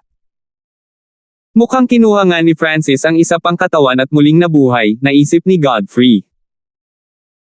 Bumalik sa Kang Ocean, ang hitsura ng left-eyed Heavenly Emperor ay nagulat sa tatlong spiritual zone, ngunit walang sino man ang umaasa na ang kababalaghang ito ay mahuhulog ng ganoon kabilis. Francis, hindi mo ba pinatay ang Emperor of Death? Tila, nagpakita ka sa tatlong sacred lands pagkatapos. Bakit mo? Hindi mapigilan ni Godfrey ang kanyang pagkamausisa. Nakatingin lang siya sa alamat ni Francis. Ginamit ng Emperor of Death ang cursed words of death bago siya mamatay. Maging ang sacred lords and demigods ay mahihirapang lutisin ito. Kailangan kong magbayad ng mabigat na halaga upang makatakas mula rito. Bulong ni Francis habang naglilinang. Nanginig ang puso ni Godfrey. Hindi alam ng maraming tao ang gayong sikreto. Kung hindi dahil sa cursed words of death, anong antas kaya ang mararating ni Francis ngayon? Medyo alam ni Godfrey ang tungkol sa words of death. Isa na itong himala na makatakas si Francis mula sa cursed words of death. Ngayong muling nabuhay si Francis at nagsimulang muling magtanim, hindi mahirap isipin kung paano niya malalampasan ang lahat ng bagay sa kanyang landas. Bahagyang nasa sabik si Godfrey na nakatrabaho niya ang left-eyed Heavenly Emperor na yumanig sa Kang Ocean. Francis, huwag kang mag-alala, hindi kita pipigilan. Huminga ng malalim si Godfrey. Nakikita na niya na ang daan ng muling paglilinang ni Francis ay hindi mapigilan. Malamang na walang gaanong henyo kahit sa Lord Dynasty na may kukumpara kay Francis. Maging si Angelica, na may bloodline ng spiritual na lahi, ay tila humanga at umasa kay Francis, at siya ay lumaki na sa isang antas na kahit si Godfrey ay naramdamang walang magawa. Dahil masyadong magulo ang sitwasyon kanina, o baka dahil sa iba pang dahilan, hindi sinabi ni Francis kay Angelica na siya iyon. Sa isang kisap mata, 3 araw ang lumipas.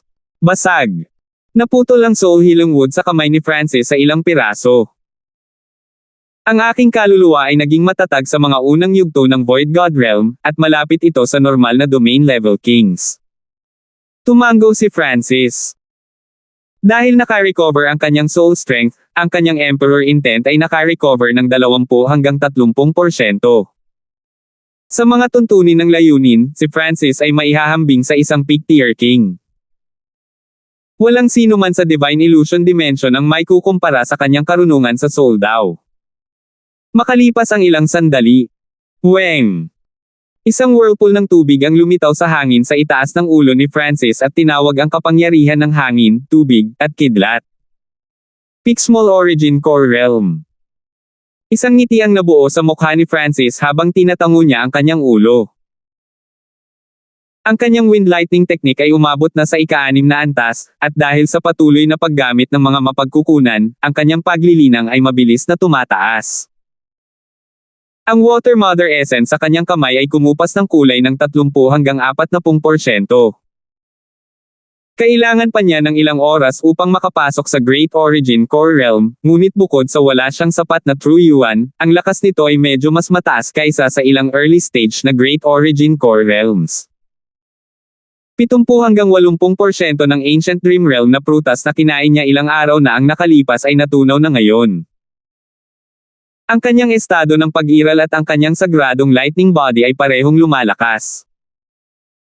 Kailangan ko lang ng kaunti pa para makalusot ang sacred lightning body ko sa peak 4th level.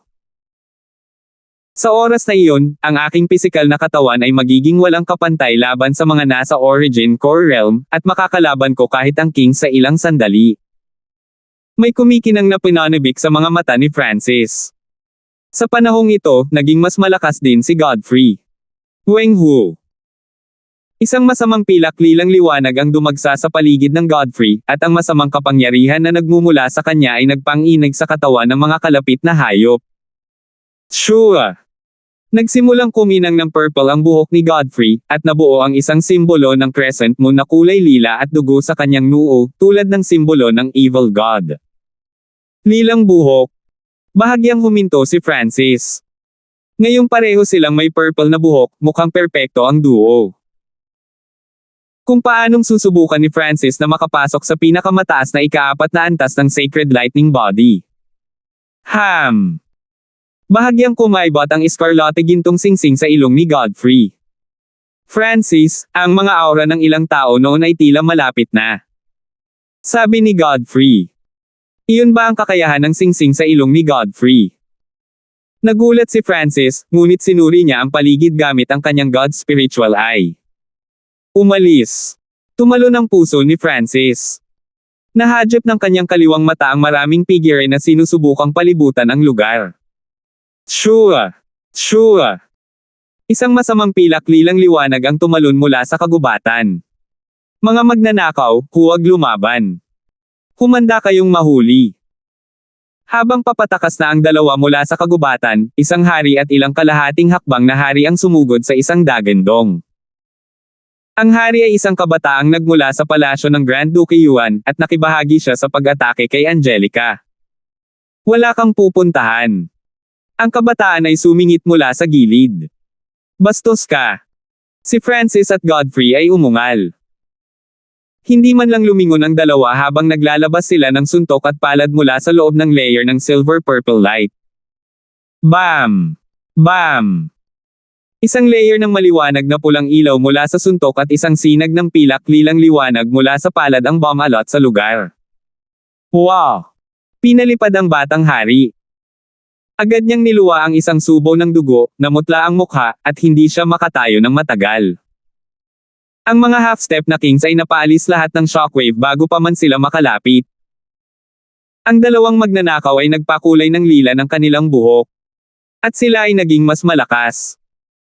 Ang mga ekspresyon ng ilang humahabol ay kapansin-pansing nagbago habang sila ay bumulalas. 813. Shua! Shua! Pabilis ng pabilis ang paglipad ng patong ng pilak-lilang liwanag patungo sa tumataas na mga lambak sa di kalayuan. Matapos lampasan ng kabataang hari mula sa palasyo ng Grand Duke Yuan, walang sinuman sa malapit ang nakapigil kay Francis at Godfrey. Hindi marami sa mga humahabol na hari ang kasing bilis ni Godfrey. Masyado silang mabilis. Ang mga hari mula sa Xie at Dong families ay humabol saglit bago pinanood ang layer ng pilak at purple na liwanag na lumilipad papalayo. Ang hirap na pananatilihin ng isang hari na may talento sa mga batas ng space ay ilang beses na mas mahirap kaysa sa anumang uri ng hari. Paano nagtagumpay ang ating pananambang? Isang malalim, galit na dagindong ang umalangaw-ngaw mula sa kabilang panig ng kagubatan. Isang matangkad na kalbo na lalaki na may itim na damit panglabanan ang lumipad sa ere at nagpalabas ng malakas na demonic daw aura. Ang bagong dating na ito ay si Wuji mula sa Nine Darkness Palace. Hindi nagtagal ay dumating din ang ika-13 prinsipe at ang kulubot na elder. Naramdaman nila ang ating pananambang sa huling kritikal na sandali. Bumantong hininga ang kulubot na matanda. Ang kanilang grupo ay may maraming tao sa bawat talento, kabilang ang mga taga-subaybay. Pagkatapos ng ilang araw ng pagsusuri at paghahanap, kinumpirma ng mga puwersa kung nasaan sina Francis at Godfrey at sinubukan silang palibutan, ngunit talagang naramdaman nila ito sa huling sandali. Sa ibang lugar, sa mga ulap sa itaas ng isang lambak. Godfrey, hindi masama ang kakayahan ng iyong singsing sa ilong. Nagulat si Francis. Sa simula, si Francis ay hindi masyadong interesado sa singsing sa ilong dahil hindi ito bagay sa kanyang hitsura. Ang singsing sa ilong ni Godfrey ay nagbigay sa kanya ng sobrang pangamoy, na maaaring magamit upang subaybayan ang mga kayamanan pati na rin ang mga tao. Ang singsing sa ilong ay maaari pang hamarang sa lason. Dahil sa singsing sa ilong na ito kaya naamoy ni Godfrey ang mga humahabol. Sa pagdaragdag ng God spiritual eye ni Francis, nahanap nila ang pinakamagandang ruta para makatakas. Ito ay kapareho ng pagbibigay kay Godfrey ng kakayahang sumusuporta sa bloodline. Siyempre, ang singsing sa ilong ay hindi masyadong kapaki-pakinabang kay Francis dahil mas malakas pa ang supportive na kakayahan ng kanyang God spiritual eye. Ang pagkakaiba lang ay ang isa ay nakabatay sa paningin at ang isa ay nakabatay sa amoy. Saan sa tingin mo pupunta kayong mga magnanakaw? Isang surge ng demonyong magnificent power ang lumitaw sa lambak sa likod nila, at ang puso ng dalawa ay parehong nanginginig. Isang kalbong lalaki na may isang pares ng itim na nagninangas na mga pakpak ng demonyo ang umabot sa ibabaw. Ang bilis naman. Ang kataim-taiman ay lumitaw sa mga mukha ni na Francis at Godfrey. Ang Wuji na ito ay talagang karapat-dapat na maging isang piling hari. Siya ay napakalakas, at ang kanyang mga lihim na pamamaraan ay makapangyarihan. Sa ngayon, may kalamangan si Wuji sa bilis, at naabutan niya sina Francis at Godfrey. Baldy, sa tingin mo kaya mo kaming bawiin mag-isa? Malamig na tumawa si Godfrey. Sa katunayan, si Wuji ang makakahabol. Ang kulubot na matanda sa tabi ng ika-13 prinsipe ay malamang na makakahabol din, ngunit ang kanyang misyon ay protektahan ang prinsipe. Alamin natin. Dinilaan ni Wuji ang kanyang mga labi habang tinatakpan ng nakakatakot na ekspresyon ang kanyang mukha. Bagamat siya ay isang mas matandang elite, ang kanyang tunay na lakas ay maaaring may rank sa pinakamataas na 30 ranggo ng Great Gun Imperial Genius o mas mataas pa. Boom! Ang mga pakpak sa likod ni Wuji ay nagpatawag ng bagyo ng itim na apoy na naging sanhi ng pagdilim ng kalangitan sa malapit. Ang puwersang ito ng demonyo ay naglalaman ng kapangyarihan ng isang spatial na domain ng demonic daw, na nakipagsagupaan laban kina Francis at Godfrey. Boom! Nanginig ang mga katawan ni na Francis at Godfrey, at ang spatial domain na kinaroroonan nila ay nagsimulang manginig at naging hindi matatag. Kasabay nito, isang makapal na itim na aura ang nagtangkang paksain at pigain ang spatial domain ni Godfrey. Hindi maganda. Si Francis at Godfrey ay umatras habang ang matinding pressure ay bumababa mula sa bawat direksyon. Bagamat si Godfrey ay isang bihirang kababalaghan na mayroong heaven spiritual body at spatial spiritual body, hindi pa nagtagal mula nang nabuo niya ang kanyang spatial domain. Sa kabilang banda, si Wuji ay may matatag na pundasyon, at naabot niya ang isang mataas na antas ng kahusayan sa kanyang mga kasanayan. Ang lakas ng kanyang spatial domain ay hindi mas mahina kaysa sa Pictier Kings. Kamay ng Demonic Sky. Umuungol si Wuji habang ang isa sa kanyang mga braso ay nagsimulang lumaki at mag-apoy, naging isang itim na kamay na tila umabot sa langit. Bam! Ang malaking kamay ng Demonic Sky ay nagpatawag ng itim na nagninangas na ulap na naging sanhi ng pagyanig ng langit at lupa. Ang kanyang lakas sa pakikipaglaban ay umabot na sa antas ng Peak Tier King. Bam! Bam! Bagamat magkasamang umatake sina Francis at Godfrey, pinalipad pa rin sila ng kamay ng Demonic Sky sa mga bundok sa ibaba. Si Wuji ay nagkaroon ng kalamangan sa mga tuntunin ng spatial domain. Ang kanyang mastery at skill level ay umabot na sa level ng isang Peak Tier King. Sa ngayon, si Francis ay suporta lamang. Hahaha. Kayong dalawang magnanakaw, ako lang ay sapat na para patayin kayong dalawa. Si Wuji ay nagpakawala ng mahabang dagandong habang siya ay naninangil. Sa totoo lang, si Wuji ay may posibilidad na makapasok sa isang Peak Tier King 10 taon na ang nakararaan, ngunit gusto niyang pataasin ang pagkakataon na matagumpay niyang makapasok sa Divine Illusion Dimension, kaya nilimitahan niya ang kanyang cultivation sa isang Domain Level King. Ito ay dahil ang Peak Tier Kings ay may napakababang pagkakataon na makapasok sa Divine Illusion Dimension. Kahit na ang 4-star powers ay hindi kumpiyansa sa pagpapadala sa kanila. Tingnan natin kung gaano katagal ang iyong sekretong pamamaraan. Bumagsak si Godfrey sa lupa, at ang Purple Crescent Moon sa kanyang noo ay nagsimulang kumurap habang ang kanyang purple na buhok ay umihip sa hangin. Sa lupa, nagkatinginan sina Francis at Godfrey ang purple-haired duo. Pumunta ka. Sabay na umatake ang dalawa. Sagradong katawan ng kidlat. Nagsimulang mag-crack ang mga buto ni Francis habang siya ay tumangkad, at isang metal na asul pilak na simbolo ang kumikinang sa kanyang katawan. Boom! Isang arko ng pisikal na puwersang natabunan ng kidlat ang sumugod patungo kay Wuji sa ere. Sa pagpapalakas ng kanyang Sacred Lightning Body, ang pisikal na puwersa ni Francis ay maaaring lumaban sa isang hari sa maikling panahon. Gayunpaman, iyon lamang ang pangunahing antas ng kanyang lakas. Mga pakpak ng hangin at kidlat. Isang pares ng Water of Wind Lightning Wings ang nagpatawag ng bagyo, at ang layunin na nagmumula rito ay napakalakas. Hindi pa rin tapos ang galaw niya. Buksan. Isang matingkad na pulang apoy ang sumunog sa paligid ng katawan ni Francis, na nagmumukha sa kanya na isang nagninangas na demonyong soberanya. Pagkatapos ng double power-up, ang mga pag-atake ni Francis ay umabot na sa threshold ng isang hari, kahit na nalampasan ang mga normal na hari. May huling hakbang pa. So, boom! Ang berdeng sapatos sa paa ni Francis ay nagdere ng berdeng apoy na biglang nagpabilis ng kanyang bilis. Sa pagdaragdag ng bilis na ito, ang lakas ng pagsabog ni Francis ay umabot sa isang nakakatakot na yugto. Isang blur lang ang nakita ni Wuji bilang isang nagninangas na figure na may mga pakpak ng kidlat at isang hindi mailarawang magnificent power na dumagundong patungo sa kanya. Pang! Boom! Boom! Ang lakas ng suntok ni Francis ay agad na lumitaw sa harap ni Wuji. Paano ito posible? Bumigat ang katawan ni Wuji habang umiindayog sa hindi makapaniwala. Ang mga pag-atake ng kabataang ito ay dumaan ng diretso sa kanyang spatial domain at sa force field sa paligid niya. Break! Sa isang kislap ng pilak, ginamit ni Godfrey ang kanyang spatial techniques, at isang ripple ng silver-purple na maaaring durugan ang lahat ng bagay sa alabok na ipinutok mula sa kanyang palad. Higit pa rito, ang pag-ataking ito ay naglalaman ng kapangyarihan ng Evil God Crystal. Boom! Boom! Bam! Bam!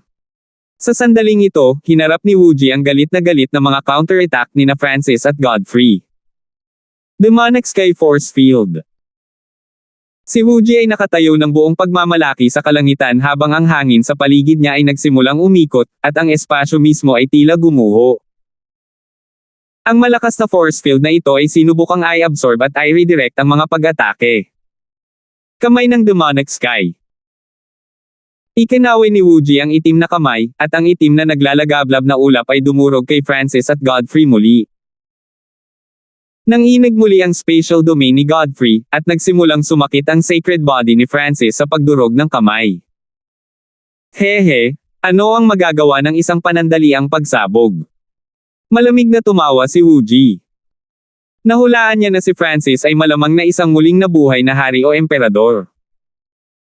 Ang pagnanakaw ng isa pang katawan at muling paglilinang ay hindi napakabihirang para sa Void God Realms. Hanggat makakaligtas si Wooji sa panandaliang pagsabog na pag-atake, makakalaban niya ang pag-atake. Bam! Bam! Samantalang sina Francis at Godfrey ay nasa isang beses na namang dehado at sapilitang itinulak patungo sa lupa ng kamay ng demonic sky. Lumipad papunta sa kanila ang ika-13 prinsipe at ang kulubot na matanda. Ito na ang huling sandali.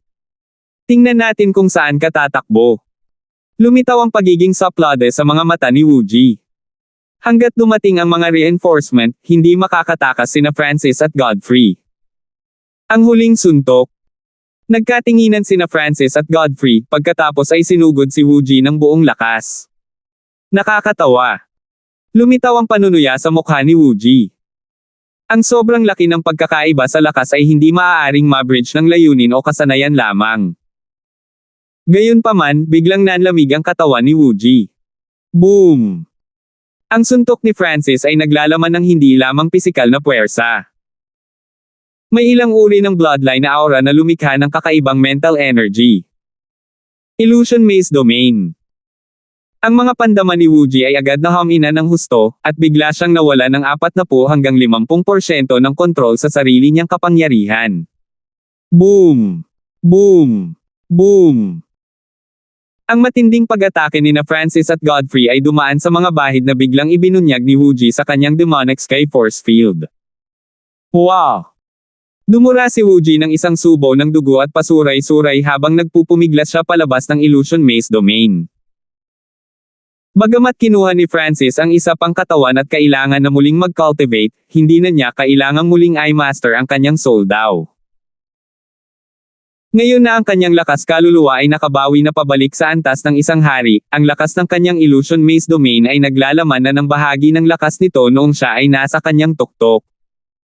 Meow meow.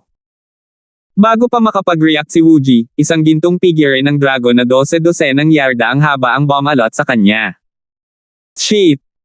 Humigpit ang katawan ni Wooji nang pinalibutan siya ng gintong kulay abo na letigo at nagpadala ng matatalim na pagsabog sa kanyang katawan. Mamatay ka, Baldy! Ang mga pag-atake ni na Francis at Godfrey ay muling bumaba sa tabi ng isang makapangyarihang domain ng soul daw. Arg! Si Wooji ay sumigaw at nagpumiglas, at halos hindi niya nagawang makaalis sa gintong letigo ng maliit na magnanakaw na pusa. Pang! Bam! Bam! Nahulog si Wooji mula sa himpapawid. Matinding sugat ang naiwan sa kanyang katawan. Nasunog pa ang ilan sa kanyang laman. Ito ay lubhang kasuklam-suklam. Natalo si Wooji. Nakita ito ng ika-13 prinsipe, ang kulubot na matanda, at lahat ng iba pang dumarating at natigilan sila. Sa parehong sandali sa oras, isang nakamamanghang figure ang dumaong sa kagubatan kung saan naroon sina Francis at Godfrey ilang sandali ang nakalipas. Late na ako. Godfrey, maghintay ka. 814. Sa hangin. Boom! Ang matangkad na figure ni Wooji ay nahulog mula sa langit patungo sa lambak, na nagdulot ng ulap ng alikabok na tumaas sa hangin. Sakto sa sandaling ito na dumating ang ika-13 prinsipe at ang kulubot na matanda. Nanginginig ang kanilang mga puso. Alam nilang dalawa ang lakas paglalaban ni Wooji, si Angelica lang ang makakapidyaw sa kanya.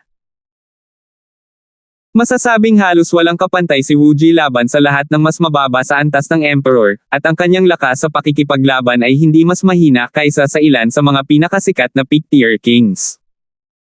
Natapos ang labanan ng napakabilis. Paano nagawa ng mga magnanakaw na may purple na buhok? Napatulala ang kulubot na matanda. Kara-rating lang nila, kaya lang nakita nila ang resulta, hindi ang proseso. Mula sa kanilang pagsusuri, si Wooji at ang mga purple-haired na magnanakaw ay hindi dapat nag-aaway ng matagal. Meow! Ang isang kulay pilak na kulay abo na pusa ay bahagyang mas malaki kaysa sa isang palad na nakabalot ng gininto ang kulay abo na letigo sa leeg nito na parang kwintas. Ang pasang iyon. Ang lahat ng dumarating na mga eksperto ay nakaramdam ng kakaiba. Inakala ng kulubot na matanda at ng ika-13 prinsipe na nakita nila ang maliit na pasang magnanakaw na lumahok sa isang labanan sa pagitan ng mga hari. Umalis. Si Francis at Godfrey ay tumakbo sa malayo na may kislap ng pilak at lila. Nawala rin ang pasang magnanakaw. Ubo. Ubo. Sinubukan ni Wuji na bumangon ng kaunti. Ang alikabok ay bumabagsak pa rin, at siya ay mukhang walang kapangyarihan at natigilan. Wuji, sa lakas mo, hindi ka dapat natalo ng husto. Dumating si Clyde. Ang mga ekspresyon ng mga dumarating na eksperto ay puno ng pagkabigla, at ang kanilang mga mata ay kumikislap.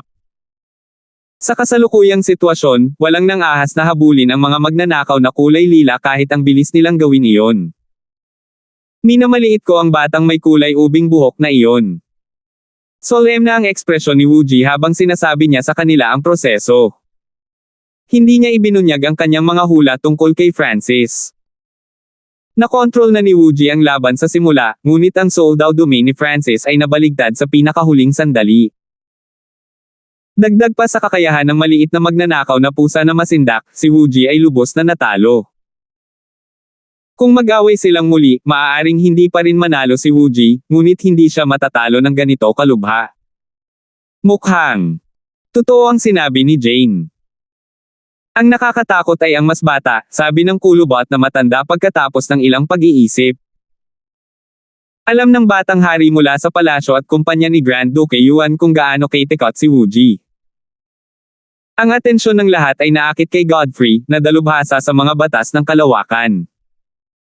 Hindi nila pinansin ang iba pang kabataang may kulay ube na buhok. Pinatunayan ng katotohanan na ang hindi nila pinansin ay ang tunay na nakakatakot. Sa hangin sa paligid ng lambak, ang mga pinuno at elit ng ilang puwersa ay nagtipon-tipon. Nawalan sila ng kumpiyansa sa paghabol sa mga magnanakaw na kulay ube ang buhok pagkatapos ng kaganapang ito. Pagkatapos ng lahat, ang awayan sa pagitan ng magkabilang panig ay hindi pa umabot sa mga yugto kung saan isa lamang ang mabubuhay. Gayunpaman, sina Wuji, Clyde, ang ika-13 prinsipe, at ilang iba pa ay hindi gustong isuko ito ng madali. So, sa kalaunan, lumitaw ang isang maliwanag na flash ng liwanag at isang surge ng Heaven Earth Yuan Chi. Sino nandyan? Sigaw ng lahat ng elite. Siya si Angelica. Ang mga ekspresyon ni Wuji at ilang iba pang mga hari ay hindi maiwasang magbago. Whoosh! Isang payat at matikas na diyosa sa kulay ube ang dumaong malapit sa lambak. Bakit biglang pumunta dito si Angelica? Angelica, ang pamilya Duan mo ay mas mabuting huwag magkaroon ng anumang uri ng relasyon sa mga magnanakaw na may kulay ubing buhok. Pangit ang ekspresyon ni Wuji habang nagtatanong. Bumalik sa nasirang lungsod, ang pamilyang Duan mo ang tanging puwersa na hindi ninakaw ng mga magnanakaw na kulay lila, kaya sila ang pinakamalaking nanalo sa lahat ng puwersa. Mga magnanakaw na may kulay lila. Nakatakas sila sa iyo. Tanong ni Angelica. Nang marinig iyon, agad na nagalit si Wuji dahil sa kahihiyan. Bilang isang mas lumang piling tao, siya ay karaniwang nawala ang lahat ng mukha. Una ay natalo siya kay Angelica, pagkatapos ay natalo siya sa mga magnanakaw na kulay lila. Ang ilan sa mga pinuno ng ibang puwersa ay may mga pangit na ekspresyon. Ate Angelica. Lumiwanag ang mga mata ng 13th Prince na nakasuot ng purple golden na agad na lumapit. Ang kulubot na matanda ay hindi napigil ang mapabuntong hininga. Ang ilang mga tao na nakakaalam ng higit pang impormasyon ay nagpahayag ng pag-unawa sa mga hitsura at nagsimulang bulungan sa isa't isa. Hindi gaanong lihim na nagustuhan ng ika-13 prinsipe si Angelica. Medyo magkalapit ang kanilang edad, at ang ika-13 prinsipe ay labis na naakit sa kanyang hitsura at aura nang makita niya si Angelica minsan sa Great Gan Imperial Capital. Si Angelica ay may bloodline ng spiritual race, ibig sabihin na ang kanyang balat ay tulad ng sa isang diyosa. Hindi siya maikukumpara sa mga normal na babae. Hindi mabilang na miyembro ng big families at iba't ibang prodigy ang nag-isip kay Angelica bilang goddess of the Great Gan Lord Dynasty. Sa kanila, ang marangal na ika-13 prinsipe ay isa sa mga nangungunang kakumpetensya. Kahit na ang ika-13 prinsipe ay hindi masyadong talentado sa mga prinsipe, mahal siya ng kasalukuyang dakilang Gan Sacred Emperor at binigyan pa siya ng Sacred Emperor Sword. Ayon sa alam ko, hiniling ng mga imperial sa pamilya Duanmo ang kasal, at maging ang Sacred Emperor ay may intensyon na gawing mag-asawa ang ika-13 prinsipe at Angelica. Talaga? Tatanggihan ba ng nahulog na pamilyang Duanmo ang ganoong pagkakataon? Nagkaroon ng talakayan sa gitna ng grupo, at ang ilang mga henyo ay tumingin sa ika-13 prinsipe na may inggit at selos. Pangarap ng hindi mabilang na mga tao na pakasalan ang isang marangal na diyosa na may kakaibang kadugo.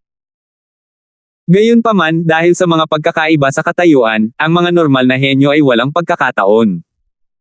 Sister Angelica, ito ang nangyari. Tuwang-tuwang ikinwento sa kanya ng ika-13 prinsipe kung ano ang nangyari noong sinubukan nilang hulihin ang mga magnanakaw na kulay lila. Noong nakaraan, si Angelica ay walang emosyon sa kanya, ngunit sa pagkakataong ito, siya ang nagkusa na magtanong, na nagpasaya sa ika-13 prinsipe. Sa makatuwid, sinabi sa kanya ng ika-13 prinsipe ang lahat ng kanyang nalalaman. Ang lalong ikinatuwa niya ay ang pagbibigay pansin ni Angelica, at may liwanag na sumilay sa kanyang mga mata nang may binanggit na, maliit na pusa. Kuya Feng, nagpakita ka na ba talaga? Saka bakit? Lumitaw si Joy sa mga mata ni Angelica. Ito ay isang bagay na hindi pa nakita ng ika-13 prinsipe. Para siyang babaeng katabi. Angelica, ano ang iyong intensyon? Tanong ni Wuji. Sinabi sa kanya ng instinct na labis na nagmamalasakit si Angelica sa impormasyon tungkol sa mga magnanakaw na may kulay lila. Hindi ba halata? Gusto kitang samahan sa paghabol at pagpatay sa kanila, malamig na sabi ni Angelica. Nagulat lahat ang mga kalapit na elite. Patayin sila. Walang laban ng pamilya Duanmo sa dalawang magnanakaw na iyon. Nakinabang pa nga sila. Malamig ang mukha ni Wuji, at ang iba pang matatandang elite ay naghihinala rin. Walang lohikal na dahilan kung bakit gustong habulin ni Angelica ang mga magnanakaw na kulay lila. Wuji, noong nakipag-away ka sa dalawang magnanakaw na iyon, naramdaman mo ba na ang kabataang nakaitim ay may purong God Crystal hindi isang substandard sa kanyang spatial domain? Ngumiti si Angelica at nagtanong. Pure God Crystal. Nagsimulang mag-isip si Wuji at ang kumpanya. Tama, noong nakipag-away ako sa kabataang nakaitim, naramdaman ko ang malakas na pag-akyat ng kapangyarihan sa loob ng kanyang spatial domain, tumango si Clyde sa kanyang ulo at sinabi. Si Wuji, Clyde, at ang mga taong nakipag-away kay Godfrey ay naramdaman lahat ang aura ng Evil God Crystal. Ang aking bloodline ay sobrang sensitibo sa Primal Crystal Stones, at iyon ay isang tunay na God Crystal, paliwanag ni Angelica. Pagkarinig nito, naunawaan ng lahat ng kasalukuyang elite. Malamang, si Angelica ay may bloodline ng spiritual race ng 10,000 ancient races, na sobrang tugma sa Heaven Earth Yuan Chi. Ang True God Crystals ay hindi kapani-pani walang bihira kahit sa continent zone. Kahit na ang ilang mga sacred lords at demigods ay makikipag-away sa purong God Crystals. Magaling! Sa tulong ni Angelica, naniniwala akong mapapatay natin ang dalawang magnanakaw na iyon. Tuwang-tuwa ang ika-13 prinsipe. Halatang wala siyang pakialam na makasama pa ang diyosa sa kanyang puso. Bagamat si Angelica ay stepdaughter lamang ng Grand Elder ng Duanmo family, mayroon siyang marangal na bloodline ng spiritual race, na gustong pakasalan ng sinumang puwersa. Sa pagdaragdag ng Lady Angelica, ang posibilidad ng tagumpay ay tataas ng malaki. Tumango si Clyde. Ang numero 1 kagandahan ng Jiang family, si Fiona, ay nagsimulang makipag-usap kay Angelica. Nagkita na sila dati. Sa pagdaragdag ni Angelica, ang bawat puwersang naruroon ay naging mas kumpiyansa, at sa pagiging kaakit-akit ng Evil God Crystal, dumami ang mga humahabol. Si Angelica, Wuji, at ang iba pang mga hari ay nagsimulang magtipon at magtalakayan. Kuya Feng. Hahanapin kita, nagpa siya si Angelica. Naniniwala siya na, sa nakalipas na ilang taon, dapat ay nakumpirma na ni Francis kung patay na si Leo Kingston, kaya babalik na siya ngayon sa tabi niya. Sa hangin sa itaas ng dagat ng mga puno, lumipad ang isang bahid ng pilak-lilang liwanag na may dalawang figure sa loob nito. Hu! Napabuntong hininga sina Francis at Godfrey habang nakatingin sa likod. Si Francis ay lubhang mahina dahil sa kanyang limitadong paglilinang. Ang paggamit ng explosive battle power ay nangangailangan ng maraming enerhiya at bloodline power. Kung napakalakas na ni Wooji, gaano kalakas si Angelica? Bulong ni Godfrey. Bumalik sa True Martial Sacred Land, nakipag-draw siya kay Angelica, ngunit ngayon, nalampasan na niya ito. Godfrey, sa iyong kasalukuyang growth rate, maaabot mo ang rurok ng mga henyo sa Continent Zone. Sa laban ngayon, hindi mo man lang ginamit ang iyong Chen Consort o ang iyong iba pang mga card. Uminom si Francis ng espiritual na likido bago umiling ng may ngiti. Si Wooji ay isang matandang elite na maaaring may rank sa top 30 sa Imperial Genius Rankings. Natahimik sandali si Godfrey at nagsimulang mag-isip. Paano kaya si Francis sa kanyang pinakamataas na pamasahe laban sa mga nangungunang prodigy ng Imperial Genius Rankings? Ipagpatuloy natin ang pagsunod sa Black Destruction Serpent Dragon. Si Francis ay pumili ng isang partikular na ruta, at nahulaan niya iyon dahil si Wooji ay malubhang nasugatan, ang ibang mga puwersa ay dapat na tumigil sa paghabol sa kanila. Gayunpaman, ang hindi niya alam ay sinamahan sila ni Angelica, kaya hindi lang sumuko ang mga humahabol, talagang lumawak pa sila at naging mas malakas pa. 815 Pagkalipas ng 2 araw, malapit sa isang talon sa itaas ng isang lok, 2 kabataan ang nakaupo sa harap ng talon at tahimik na nagtanim. Pareho silang may purple na buhok, na ihip ng hangin. Crystal Core of Aching. Water Mother Essence. 2 kayamanan ang lumitaw sa kaliwa at kanang kamay ni Francis. Ang water orb ay kumupas ng kulay ng 40 hanggang 50%, ngunit ang Crystal Core of the King ay mayroon pa ring natitirang liwanag. Pagkatapos kong ganap na gamitin ang Water Mother Essence, baka makalusot ako sa Great Origin Core Realm, bulong ni Francis. Sa katotohanan, ang lakas ng kanyang True Yuan ay umabot na sa antas na iyon. Ang pinagkaiba lang ay ang dami.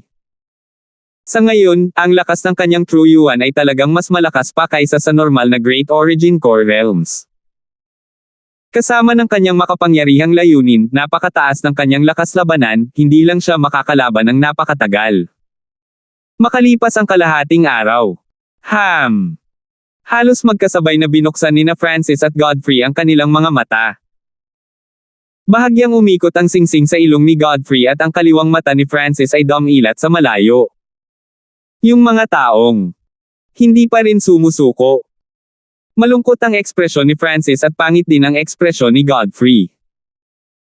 Sa ngayon, hindi pa nahahanap ng mga humahabol ang kanilang lokasyon, ngunit naramdaman na sila ni Francis at Godfrey. Dapat ba tayong pumunta roon at patayin ang ilan sa kanila para maturuan sila ng leksyon? Nanlamig ang mukha ni Godfrey habang kumikislap ang kulay ube at dugong gasuklay na buwan sa kanyang noo. Umiling si Francis. Nasaksihan na ng mga taong iyon ang lakas natin at naglakas loob pa rin na habulin tayo. Ibig sabihin, mayroon silang maaasahan. Si Francis ay mas malamig ang ulo. Kanina, nagawa nilang talunin si Wooji dahil minamaliit niya sila, pero kahit anong sabihin ng sino man, 2 lang sila. Maliban na lang kung mayroon silang battle power na maihahambing kay Angelica, na kayang talunin si Wooji at lahat ng iba pang mga hari ng mag-isa, wala silang magagawa laban sa kanilang buong grupo. Umalis. Sina Francis at Godfrey ay nagsanib sa kailaliman ng lok. Francis, kailan natin masisimulang patayin ang lahat?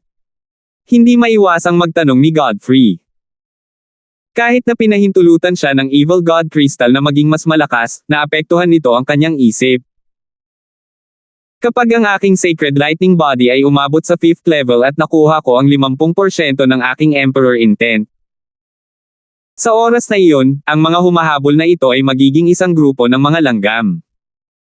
Isang liwanag ang sumilay sa mga mata ni Francis. Ang pangunahing dahilan kung bakit siya pumasok sa Divine Illusion Dimension ay para sa mga mapagkukunan. Ang pakikipaglaban sa iba pang puwersang ito sa ngayon ay hindi isang magandang pagpipilian. Layunin ng Emperador. Nanginig ang puso ni Godfrey. Maaari niyang isipin na, kapag ang Emperor intent ni Francis ay nakabawi ng 50%, ang alamat ng Left-Eyed Heavenly Emperor ay muling lilito. Siyempre, ang pagbawi ng kanyang layunin ay batay sa kanyang lakas ng kaluluwa. Agad na kailangan ni Francis ang mga mapagkukunan ng Soul Dao, at ang mga normal na item ng Soul Dao ay hindi gaanong nagagamit sa kanya. So, sure. Ang silver-purple light na nakapaloob sa kanila ay sumunod sa aura ng Black Destruction Serpent Dragon. Lalong lumalakas ang natitirang aura ng Black Destruction Serpent Dragon. Matapos masira ng dragon na ito ang selyo nito. Tila may malinaw na layunin. Bahagyang ngumiti si Francis. Sa sandaling ito, masusubaybayan din ni Godfrey ang Serpent Dragon sa pamamagitan ng paggamit ng singsing sa ilong nito. Marami silang nakasalubong na malalakas na hayop sa daan, kabilang ang mga haring hayop. Minsan, ayaw ni na Francis at Godfrey na magdulot ng gulo, kaya kailangan talaga nilang maglibot sa kanila. Ang ilang mga hayop ay may natatanging kakayahan, at ang ilan ay lumitaw sa mga sangkawan. Kahit isang higanteng grupo ay ayaw silang harapin, lalo pa ang isang duo. Sa isang tiyak na sandali sa oras, lumipad sina Francis at Godfrey patungo sa isang lugar kung saan mayroong isang kumpol ng mga punso. Maghintay. Nagbago ang ekspresyon ni Godfrey nang may naamoy siya, at nagsimulang suriin ng espiritual na mata ng Diyos ni Francis ang matigas na button sa ibaba. Boom!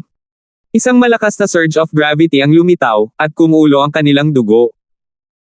Kahit ang domain level na hari na si Godfrey ay nakaramdam ng bigat. Ang normal Great Origin Core Realms ay agad na bumagsak sa lupa at nagkapira-piraso. Boom! Boom! Boom! Nagsimulang manginig ang punso, at lumitaw ang isang malaking halimaw. Si Francis at Godfrey ay parang mga bata sa harap ng Mount Monster. Kung hindi dahil sa katotohanan na ang Golden Kun Sacred Lightning Body ni Francis ay malapit na sa peak 4th level, ang pressure lang ay makakapag-ubo sa kanya ng dugo. Wu Dagendong. Ang Mount Monster ay umungal, at ang puot ay lumitaw sa mga mata nito habang ikinakaway nito ang isang malaking poste ng bato patungo kina Francis at Godfrey. Dodge. Mabilis na umatras sina Francis at Godfrey sa isang flash ng silver at purple, ngunit ang Mount Monster ay tila may gravity domain na nagpabagal sa kanila na parang nasa putik. Maging ang spatial domain ni Godfrey ay pinaghigpitin sa isang tiyak na antas. Basag. Ikinaway ng Mount Monster ang poste ng bato at inihampas ito sa lupa, na lumikha ng malalim na bangin. Sagradong katawan pisikal na lakas. Si Francis ay kumikinang ng pilak at asul habang ang isang nangingibabaw na kapangyarihan at isang matingkad na pulang apoy ay sumisikat mula sa kanyang kamao patungo sa Mount Monster. Isang silver-purple spatial blade ang nabuo sa palad ni Godfrey, na lumalas patungo sa Mount Monster. Boom! Ang bloodline at pisikal na kombinasyon ng pag-atake ni Francis ay tila tumama sa isang metal na pader. Hindi gumalaw ang Mount Monster. Kaunting paso na lamang ang naiwan. Bam! Bam! Bam! Ang pag-atake ni Godfrey ay pumutol lamang ng isang patong ng bato. Napabuga sila ng malamig na hininga dahil sa nakakatakot na depensa ng Mount Monster. So, isa itong Mount King. Ang isang pares ng mga pakpak ng kidlat ay nagpalawak sa likod ni Francis habang ang kanyang berdeng sapatos ay bumaril ng isang sinag ng apoy. So, whoosh! Agad na lumipad si Francis mula sa saklaw ng gravity domain ng Mount King. Bang! Ang lugar kung saan nakatayo lang si Francis ay nawasak ng isang malaking poste ng bato. Kahit na ang mga hari ay dinurog sa karne. Sure! Kasabay nito, gumamit si Godfrey ng spatial technique para makatakas. Mapapatay na sana ang normal kings, ngunit sa kabutihang palad, pareho silang may kakaibang kakayahan. Ang depensa ng Mount King ay halos walang kapantay laban sa mga nasa parehong ranggo. Nagkita muli sina Francis at Godfrey sa langit. Noong araw, nakilala ni Francis ang isang katulad na Mound Monster sa Floating Crest Palace, ngunit ang bloodline at lakas nito ay mas mahina sa Origin Core Realm lamang. Gayunpaman, para sa Francis noong panahong iyon, ang Origin Core Realm Mound Monster ay walang kapantay. Wu Dagendong. Napuno ng puot ang Mound Monster sa lupa, at nagulat ang dalawa. Di nagtagal, natuklasan nina Francis at Godfrey ang isang tumpok ng mga bangkay ng halimaw. Marami sa mga bangkay ay mas malaki pa sa kanilang kinakalaban. Mayroong 5 bangkay ng Mound King dito, at lahat sila ay namatay ng sabay-sabay. Malaki ang pagbabago sa ekspresyon ni Godfrey. Siya at si Francis ay kailangang magbayad ng mabigat na presyo para patayin ang isang Mound King. Mula sa hitsura nito, isang tao ang gumawa ng lahat ng iyon, pag-analisa ni Francis matapos itong suriin gamit ang kanyang God's Spiritual Eye. Ang pagsusuring ito ay yumanig sa puso ni Godfrey. Isang tao ang madaling nakatapos ng 5 Mound Kings. Anong uri ng antas ang naabot ng taong iyon? Ang lakas ng pakikipaglaban ng attacker ay maihahambing sa isang emperor kahit papaano. Si Francis ay nagpatuloy ng isang hakbang sa kanyang pagsusuri. Pagkatapos ay nakakita siya ng isang pares ng mga bakas ng paa ng tao sa malapit at nahulaan na ang tao ay malamang na mula sa labas ng mundo. Maaari bang ang taong iyon ay may parehong layunin sa atin? Mataimtim ang ekspresyon ni Godfrey. Patuloy silang sumulong, at naamoy ni Godfrey na sinusundan din ng pumatay ng Mound King ang Black Destruction Serpent Dragon.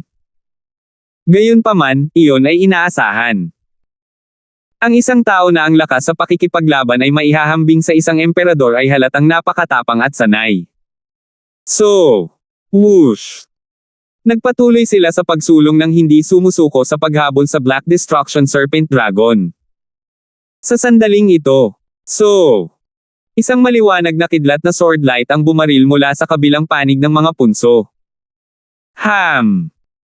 Naramdaman nina Francis at Godfrey ang isang aura na mas malakas pa kaysa kay Wuji.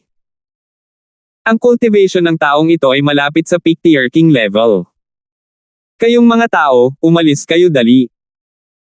Isang gwapong lalaki na nakasuot ng purple and green battle robe ang lumitaw mula sa loob ng kidlat. May hawak siyang green lightning sword, at ang aura mula rito ay hindi mas mahina kaysa sa Chenkon sword ni Godfrey. Naramdaman ni Francis na pamilyar ang hitsura ng lalaking ito. Whoosh! Natisod sa hangin ang lalaking nakasuot ng lila at berde, at tumutulo ang dugo mula sa kanyang bibig. Umalis. Bakit? Sina Francis at Godfrey ay parehong may kakaibang ekspresyon. Ang aura at sandata ng taong ito ay nag-ingat sa kanila. Boom! Isang invisible surge of gravity ang dumurog sa nasugatan na lalaki. Hari ng bundok. Bahagyang nagbago ang ekspresyon ng lalaking nakasuot ng lila at berde. Habang binabalaan niya sina Francis at Godfrey, tinambangan siya ng Mound King sa ibaba. Sky Lightning 9 Tribulation / Ang lalaking nakasuot ng purple and green battle robe ay naglaslas gamit ang kanyang berdeng lightning sword, na lumikha ng isang arko ng kidlat na nagpapaliwanag sa madilim na kalangitan. Basag! Ang Mound King ay hiniwa sa dalawa at sinunog. Anong lakas? Nagkatinginan sina Francis at Godfrey sa gulat. Aling puwersa ang lalaking ito na may kulay lila at berdeng damit na mayroon siyang napakalakas na kapangyarihang labanan. Malapit na ang non-human genius mula sa Dark Moon Lord Dynasty na nasa ika-9 na ranggo sa Imperial Genius Rankings.